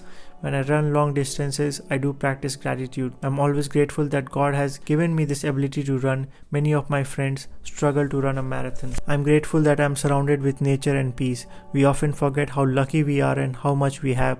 I just imagine if I was born in some of the difficult parts of the world or war zones like Syria, how difficult my life would have been. Probably I would have not received all the opportunities I have been given today. I would have not been able to run over 22 marathons. Success is not always capitalizing on opportunities available to us. It is also about being grateful and giving back to the world. Whenever I hear stories of any successful people like politicians, celebrities, actors, models, sports person, business person, I observe they all have one thing in common. They're always trying to push themselves hard to be better. An actor plays different roles and he or she is constantly trying to be better in every role they take on. We all are actors of our lives and we need to push ourselves to greatness. Greatness cannot be achieved in a day. It needs constant hard work, discipline and consistency. No matter how much hard work we do, someone is always working harder. If I am running 50 km and posting on social media, someone is running 100 km. If you are thinking there is too much struggle, the fact is as long as we are alive there is struggle. If we accept this fact, our life would become a lot easier. Every day is a challenge, whether you run 50 km, 100 km or 1000 km. I always believe if things work, it's fine. If it doesn't work out, even better. It's a positive way of taking life not too seriously. Sometimes we have to trust our future to destiny or karma. But that doesn't mean we should not work hard or stop trying. Sometimes even if we are working hard and trying to achieve something we are not able to do, we still need to share this with the world to show that there is no need to feel so much pressure if things are not going the way it should be. Every good thing in the world happens with time. Bad times either destroy us or makes us stronger. I experienced some really hard times when I injured my leg while running long distances, but I always recovered from any physical illness with time. We all have dreams, big vision and unique potential to achieve great things. Nobody has come to this earth to fail, but unfortunately we all have some point in our lives. Admitting our failure makes us even stronger. We need to follow the right path and tough times don't last, but tough people do. My relationship with my family deteriorated in 2019 and I was feeling lonely and upset. I tried not to think of them, but it kept on coming into my mind. Finally I realized I can only move forward if I start thinking of the ugly conversation I had with them. I started meditating and eventually helped me. I tried to focus on my energy on things I have control of. We can't do much about things we do not have control over. Another thing is I never ran or pursued my hobby to make money. In fact, every marathon I ran, I paid to charities through registration fees. So if we are doing something only for money, we are simply wasting our time. But there's nothing wrong if we can make money doing something we love. What is important is that as long as we have some amount of money to survive, it is fine. I never felt being successful means having a lot of money and possessing power and job status. But since I came from India, success is often defined in a very different way from the perspective of Indian parents. Every Indian parent, 90% of them put a lot of pressure on their children to succeed. I came from a family of doctors, engineers, civil servants, so my father always expected me to take one of these career paths.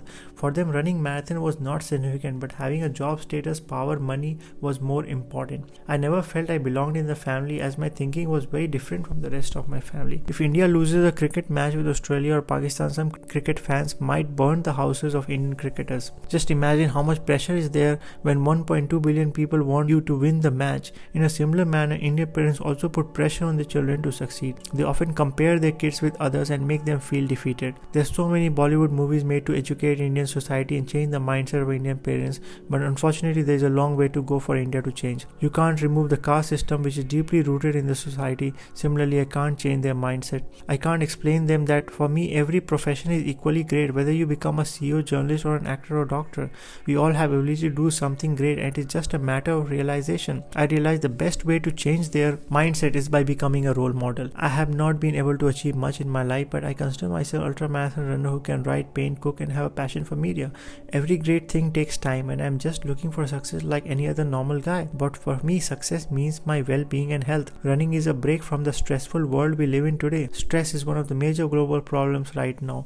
It may be due to many reasons like societal pressure, work pressure, relationship stress, financial stress due to losing a job. We all are part of it, but we can't deny that we are not facing it. But most significant question is how we are coping with these issues.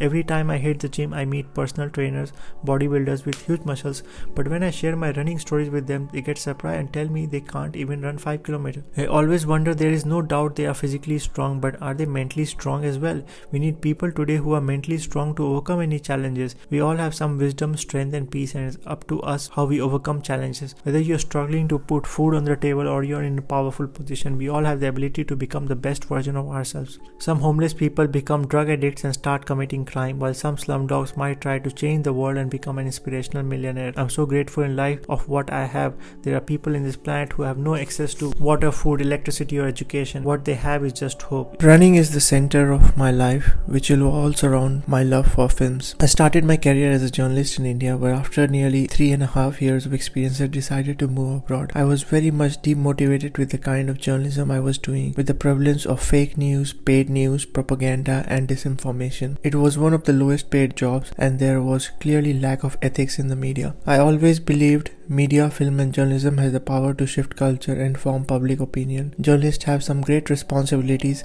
but at that time in India, anyone who didn't get a job anywhere or didn't crack the civil service exam, one of the toughest exams in the world, decided to pursue a career in the media. There were more than 200 news channels in various languages and every channel had an official or unofficial link to a political party. I realized that this is not journalism but something else, and this could lead to some serious consequences and harm the democracy. Popularity of social media like WhatsApp and Facebook and the spread of viral fake news led to the killings of several innocent people. Politicians often tried to spread fake rumors or news and divide the communities for their political gains. Finally, I moved to Australia. I got my first media break at the Australian Broadcasting Corporation, one of the most reputable media organization in the Western world. I was an intern and used every opportunity to connect with people in this organization. However, the corporation was going through tough times and I got to interact with the news director of ABC, Gavin Morris, and the former managing director, Michelle Guthrie. The ABC witnessed an $84 million funding cut from the federal government. Then the managing director, Michelle Guthrie, was sacked and she laid charges of alleged political interference against the former chairman of the ABC,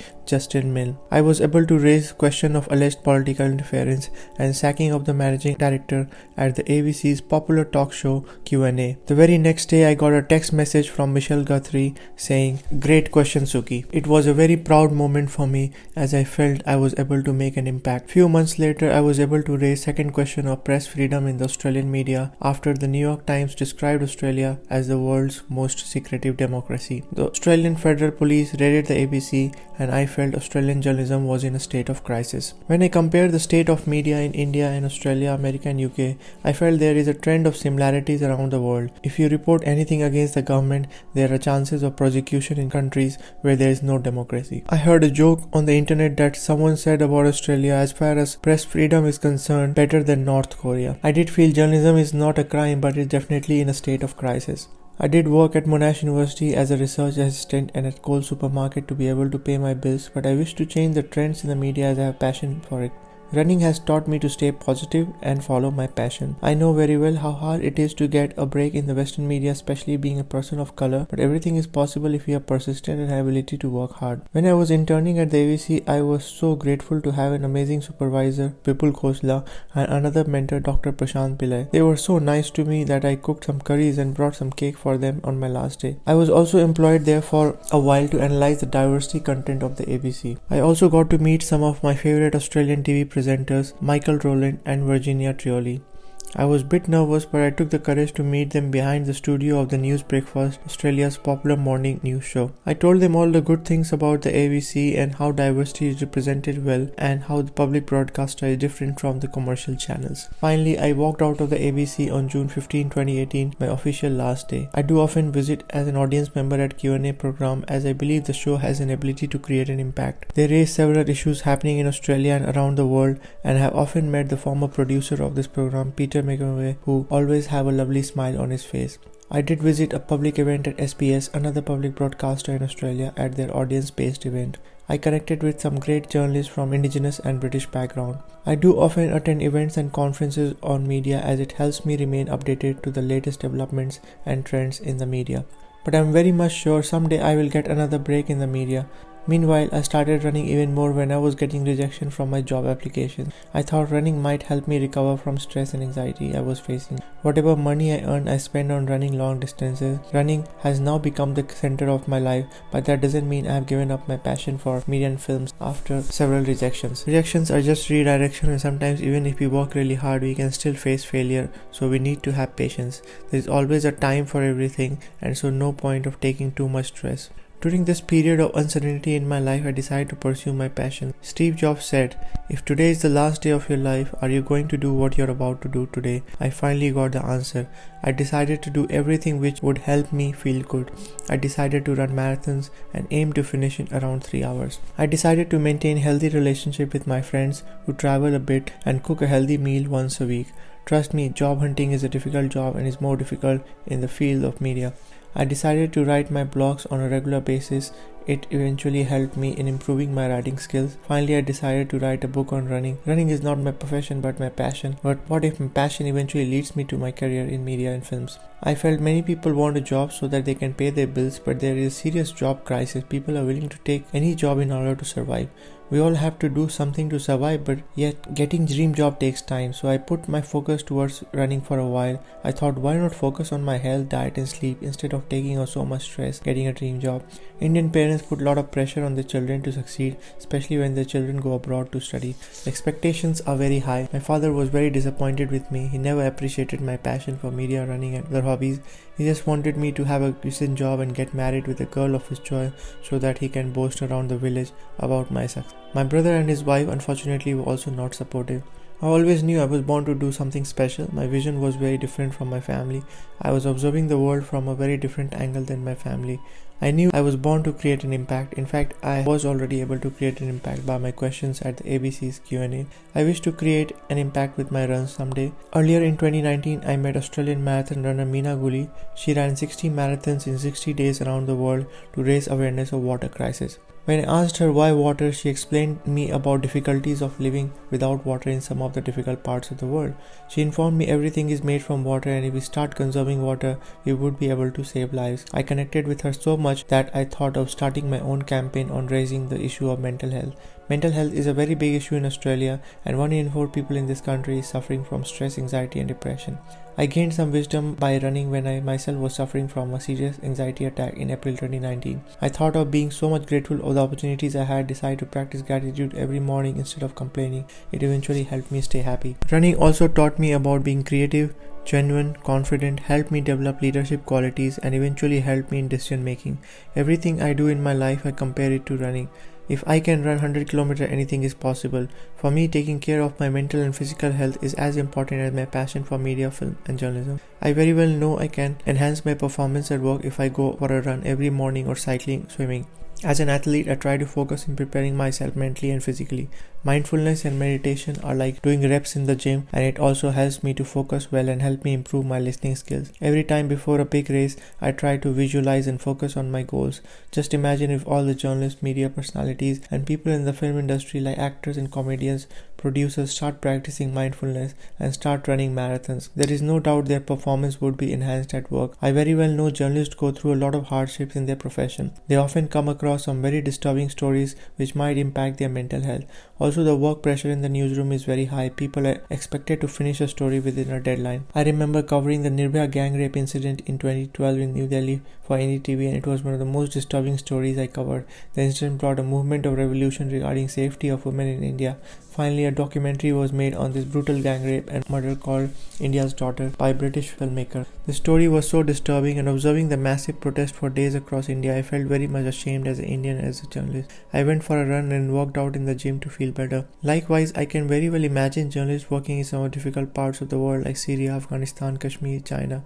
It is full of challenges, and if one reports against the government, a journalist might face prosecution. There are several media literacy programs also being held to educate the journalists and help them recover from any kind of stress and trauma. The job of an investigative journalist is even more challenging. I truly believe that Australia is a bit less corrupt today than other developed nations because of Four Corners. It is one of my favorite shows at the ABC, which reveals various scams and is an effort to fight corruption.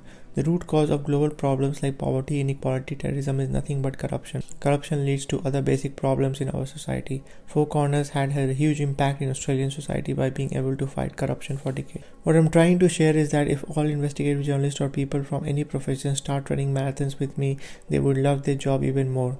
What if a horrible boss also start running marathons? He or she won't be horrible anymore. Getting enough sleep is also important along with physical exercise. Our body needs 8 hours sleep, which helps us to recharge our mental and emotional health. Running, yoga, meditation, cycling, swimming is not just tools to enhance my performance, but they have become a way to live life. Yes, many journalists have a busy life and they have to travel around the world to cover stories, but taking time for 45 minutes for our health every day would enhance our well-being and performance. Using the platform of media, I wish to create a positive impact in the world, but at the same time I wish to create awareness that taking care of ourselves, leading a balanced lives, being healthy, eating right, having healthy relationship is as important as our work as a journalist. Since I moved to Australia in 2016, I was not able to make a single friend from my home country India. I felt very strange as everyone was in a rat race to make lots of money, get permanent residency, citizenship, get their dream job, buy a house, car, and then go back to third world countries and boast about their success. I felt I was so different. I was not chasing that so-called success. The definition of success according to me was completely different than my friends. I believed in following in my passion and my dreams. Running is my passion and media is my dream. If I'm able to accomplish both these things, I would be the happiest person in the world. Trust me, no amount of money can give me as much joy as I get the finish line of every marathon. I feel like I'm alive and being able to live a meaningful life as most of my friends are not being able to say, as they are in a rat race. I know millions of people, including some of my family members, who equate success with money and job status, power. One of my uncle who is a civil servant in India gets VIP treatment wherever he goes, and one of my uncle who is a farmer gets very poor treatment without any respect. The good thing I like about Australia is that whether you are a cleaner or a seer, you get equal treatment in society. I always believe we should not judge somebody by the color of their skin or by their job status, but unfortunately, a society I come from, people judge you by your job status. I ask to myself sometimes, what if I win $1 million lottery tomorrow? What will I do with that much money? Will it change my life? I absolutely say no. I will be the same person and I would use that money to travel the world and run marathons for various causes and change the lives of people who are really in need. I'm so grateful for all the opportunities I got in life, but there are several people around the world who are dying every day without food and water, living in extreme poverty. I have come across people in Australia who are desperately looking for promotion, $1 million lottery ticket and a better life, but I realized even though you have all the basic facilities, people are still not happy. There is a lack of fulfillment in their lives. 1 in 4 people suffer from anxiety, stress, depression. Probably people living in third world countries are much happier. What is possibly going wrong? What I'm trying to say is that we all need a hobby and a break from money, power, job status once a week, and at least. For me it is running, for you it could be anything from traveling to playing a musical instrument. On August 25, 2019, I again ran a 60km ultra marathon all by myself. I realized running a marathon is easy, but running long distances all by yourself is tough. In marathons, there are so many other runners who motivate you, volunteers offer you food and drinks, and spectators cheer for you in all the tracks. It makes it a lot easier to run long distances when you have support crew and people all around. But when I'm running all by myself, such a distance like 60km, I need self-discipline.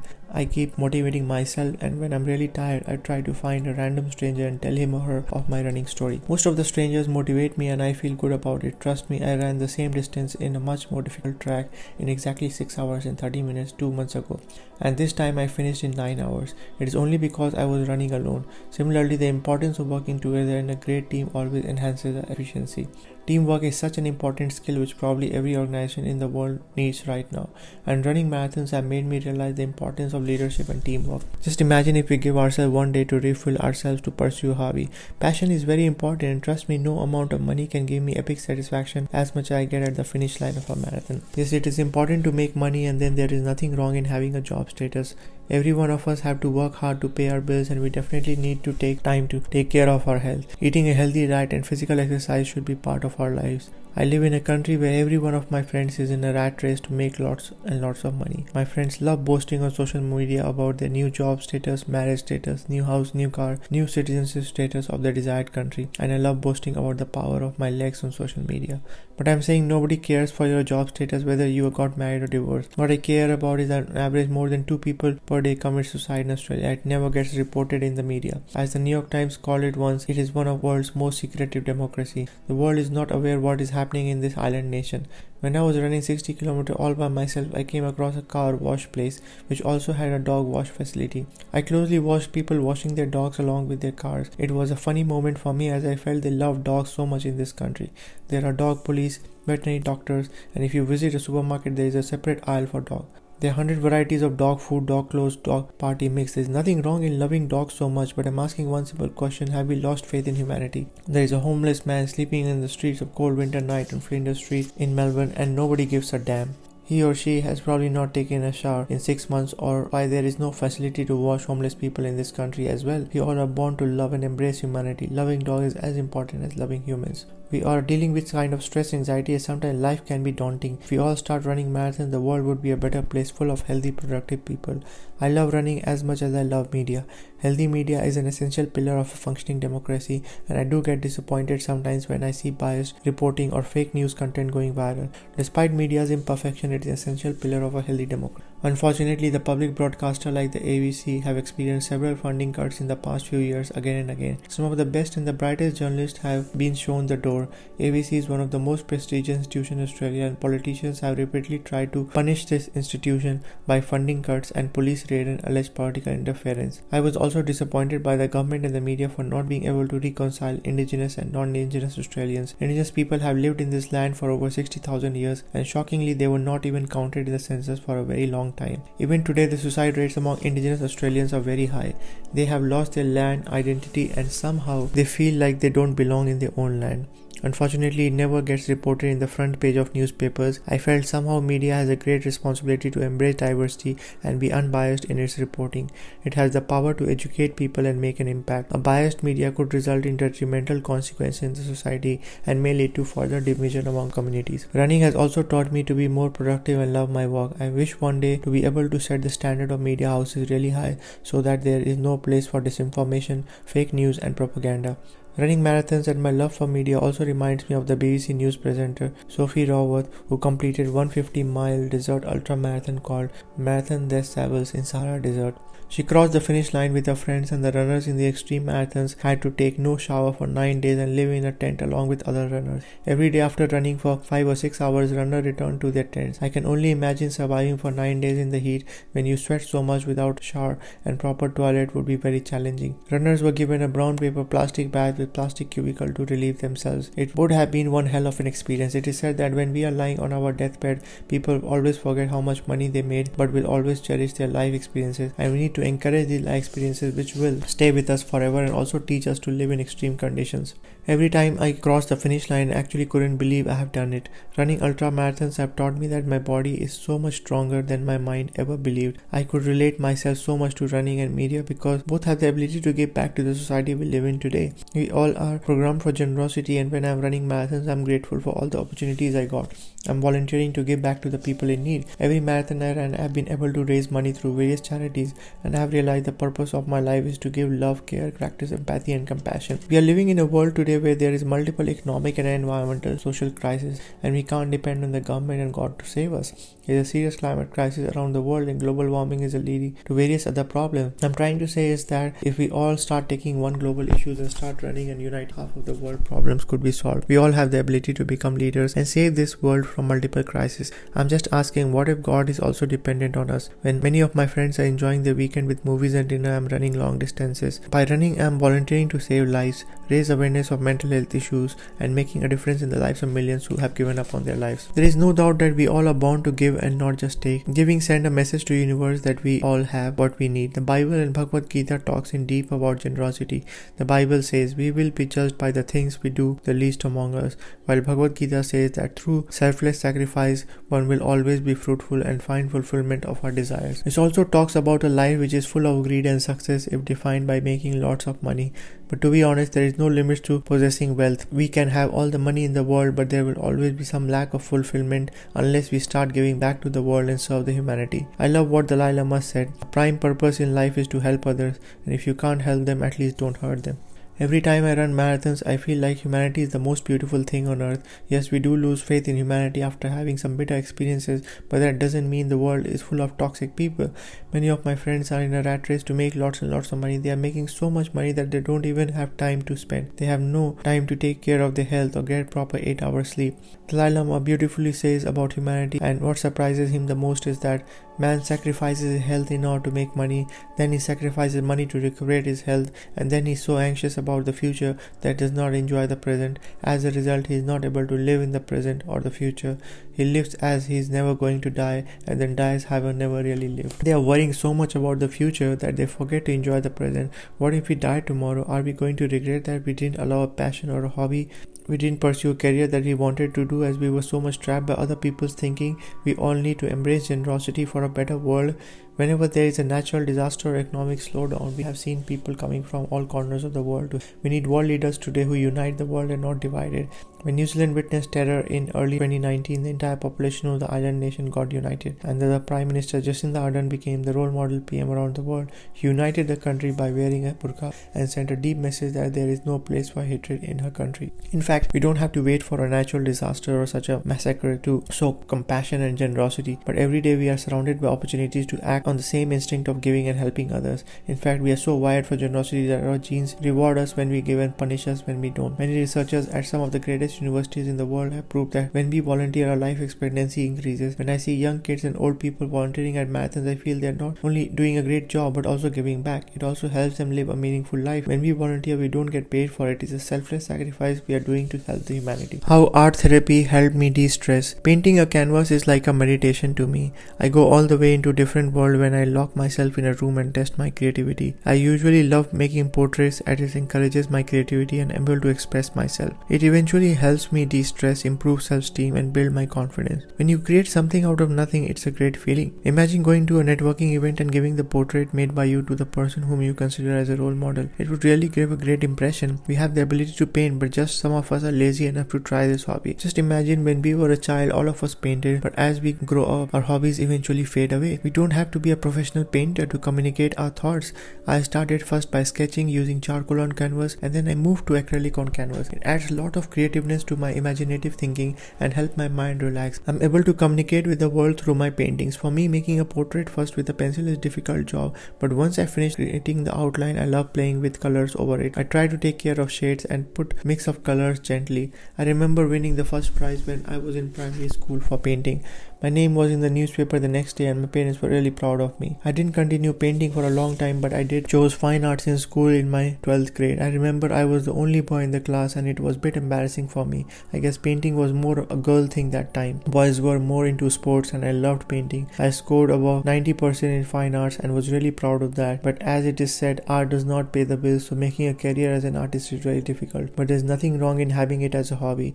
It was a great benefit and helps us de-stress and become more creative. I remember selling some of my paintings in the Himalayas. One of them I sold was portrait of Mahatma Gandhi for $100. I also donated some of my sketches to charity organizations like Paint Our World. Recently, I founded Suki's Art Online organization which focuses on raising money for the indigenous people of the world. Art has helped people with life-threatening illness and I'm just trying to spread the message that just like running, painting also helps recover from various kinds of illness. There are so many diseases in the world which might not have a cure, but certain therapies have the ability to make our life better. Harvard Medical School research proved that creating visual art reduces stress and promotes relaxation in the people who are hospitalized due to illness. Art has also proved to be hugely beneficial to people suffering from dementia. Art is a way to express ourselves when we are alone and achieve a sense of fulfillment. Research has found that people express themselves through art. It can help them recover from depression, anxiety, and even severe diseases like cancer. I love painting natural landscape. It helps me connect with nature. I imagine the beauty of nature and try to express it in my art. I'm not a professional artist, but some people motivate me while some criticize, but I love the feeling of creating something colorful. I do recommend just start doing some kind of painting for 1 hour every week and see the difference. If we don't have a hobby, trust me, we are not living life. I try to paint sometimes in order to refuel myself. Art encourages us sometimes to keep fighting as life is not easy sometimes. I have seen children suffering from autism and being able to communicate through art. children with any kind of disability has been able to communicate through art and music. I do not play any musical instrument, but music and art are not therapeutic medicine. Playing a musical instrument also enhances only focus and listening ability. I wish I could play a musical instrument. Recently, I also did a course on improv comedy in Melbourne. I got a diversity scholarship to pursue this 8-week program. Some great lessons I learned was teamwork and focus on listening. This is a Chicago style comedy which is not scripted, but one has to create a story from a word given by the audience. I had no idea I could make people laugh. I did perform after the 8 weeks, but it was one of the most challenging things I did. I was completely out of my comfort zone. We were taught to establish base reality, who, what, where. The audience should be able to understand in 30 seconds what we were doing and where are we and what role we are playing. I also learned how to perform under pressure and support each other in building the role further. Improv comedy teaches us various life skills, and I do recommend it to people from all corners of life. It is also a therapeutic medicine, just like painting, running. The ability to make somebody laugh is the best feeling. We are already living in a stressful world where people often forget how to laugh. Laughter is the best medicine, and improv taught me to laugh and to make people laugh. My friends told me, "You're the only one who can cook and run at the same time." I can cook more than 20 curries. Yes, I'm not lying. It is a skill I developed since my mom taught me at a young age. Cooking is a stress reliever as well and a healthy choice. We often rely on eating in restaurants in the Western world, but cooking at home is always a great choice. Over the last 3 years in Australia, I have been able to cook various curries for my friends. I love cooking for others more than myself. I feel there is a way to build human connection by cooking. My friends love my curries. At work, I'm able to build relations by cooking. My favorite dishes are biryani, butter chicken, egg curry, fish salad, potato fries, dal, ladyfinger, French toast, chicken curry, dosa. Most of these are Indian curries, which is not very healthy, but it's good once in a while to have those. Most of the Indian curries have similar spices, so it is actually not a difficult job to cook. I believe all of us can cook. Just because we haven't tried, that doesn't mean we can't cook. Many of us are lazy, or we give ourselves the bad excuse that we don't have time to cook, but we don't have to be a master chef to cook. We just need some patience and enthusiasm. It is definitely cheaper to cook at home than to eat outside. Cooking for our loved ones also enhances relationship. I often have experienced an honest conversation with workmates of my friends after inviting them for dinner. Cooking is also an art. Just like we play with color, we need to play with spices and vegetables in order to cook a dish. When we cook, we do get physical work, which helps us break us the 9 to 5 circle and overcome mental exhaustion. I feel more serene and relaxed. Even just baking cakes help improve our individual mindset. If we try making a new dish, it also boosts our confidence once the dish is completed. Cooking is also proved to be therapeutic in dealing with stress, anxiety. It is a great way to motivate people to come together and socialize. Indian food is popular around the world, and I have been able to build human connections by being able to cook various curries. But to be honest, there is no connection between cooking and running skills. I believe I am a creative person, and there is a deep connection by painting, running and habits and cooking skills. I am trying to be able to connect the dots by embracing these skills in my life. These hobbies affect my mind, emotion, body. I also try to help someone who would benefit from my skills. These skills have made me realize that the objective of my life is to create an impact to serve the humanity. I often try to be a giver rather than a taker and reconnect myself to the world and the nature. Through running, painting, cooking, I am not only able to connect the dots but able to share my journey, to be able to deal with life challenges. I'm able to help people who are going through a lot of stress by sharing my message that no amount of joy, money and power can give me as much self-satisfaction as I get at the finish line of a marathon. Making money is important to survive but should not be our primary goal. We need to pursue hobbies, connect with nature and take care of our well-being. As Mahatma Gandhi said, in a gentle way you can shake the world. We don't have to be violent to create an impact. Sometimes mere words of wisdom, a piece of writing and a peaceful message could prevent a war. We all have ability to create an impact, and we can do it by doing what we love. An artist can create an impact with his or her paintings. A runner can inspire people to be fit and healthy. I love another quote from Mahatma Gandhi. He said, "You never know what results come of your actions, but if you do nothing, there will be no results." Every time I fail, at least I try. Trust me, many people don't even try running a marathon or painting or cooking. You don't have to be a Leonardo da Vinci in order to paint. Just play with some colors and eventually you will end up creating something. Trust me, many people will not even try painting thinking they are bad at it. But nobody is born an artist. Yet some people are gifted, but most successful people have become successful after a repeated failure in their lives. When I run, I do not want to be Usain Bolt. I just want to run because it makes me feel good about myself and I enjoy it. But if I keep running marathons, someday I do have possibility of even winning a marathon. Just running a marathon is a very big deal and accomplishment for many. Forget about winning, but at least I'm trying and not have the negative mindset that only elite athletes can win marathons. If we train hard, we definitely have the ability to achieve success. By following these rules, I'm just trying to lose myself in the service of humanity. The goal of my life is not to make millions of dollars, but to serve humanity, to help people change their lives, inspire people to run and cure their mental illness. When I run marathon or pursue hobby, I'm actually volunteering for my happiness and happiness of others. It eventually makes me healthier, in better mood and overcome stress. It gives me a purpose to life and strengthens my immune system. It enhances my time management skills and helps me connect with peers. I did laugh when one of my friends told me once that you are only one who can cook and run at the same time. Yes, I love both the hobbies, and when I overeat on curries, I try to burn calories while running. The most important thing is it helps me connect with mates and make meaningful human connection with my family, friends, loved ones, and even strangers. I've known you for a couple of years, but I did not know that you could inspire me in ways more than one. Each and every word of yours in the book, I could resonate with it. He has written an inspiring story of courage and determination. I really admire his passion for running and excelling and never giving up. I loved reading his book Limitless Humans. His journey and experiences are remarkable, his approach to life is passionate, and his ideas and messages on mental health are all thought-provoking. When I found out Suki wrote this, I was blown away. I was really impressed. The author's fight with depression and self-doubt is sure to resonate with everyone. I'm really inspired by your journey, and I want to learn how to live a better and healthy life as well. It just touched me from the moment I started reading it. I love the story about Suki trying to promote positivity in the world.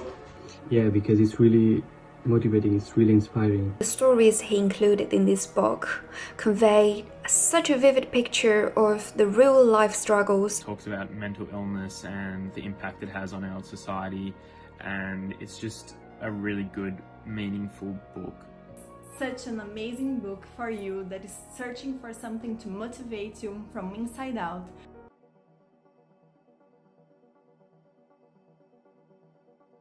And to be honest, my only suggestion to everybody out there is, if you haven't got your copy today, grab it now, because you never know how this one book could actually change your life. I definitely recommend anyone to check it out. Limitless Humans. Limitless Humans is a testament to human endurance.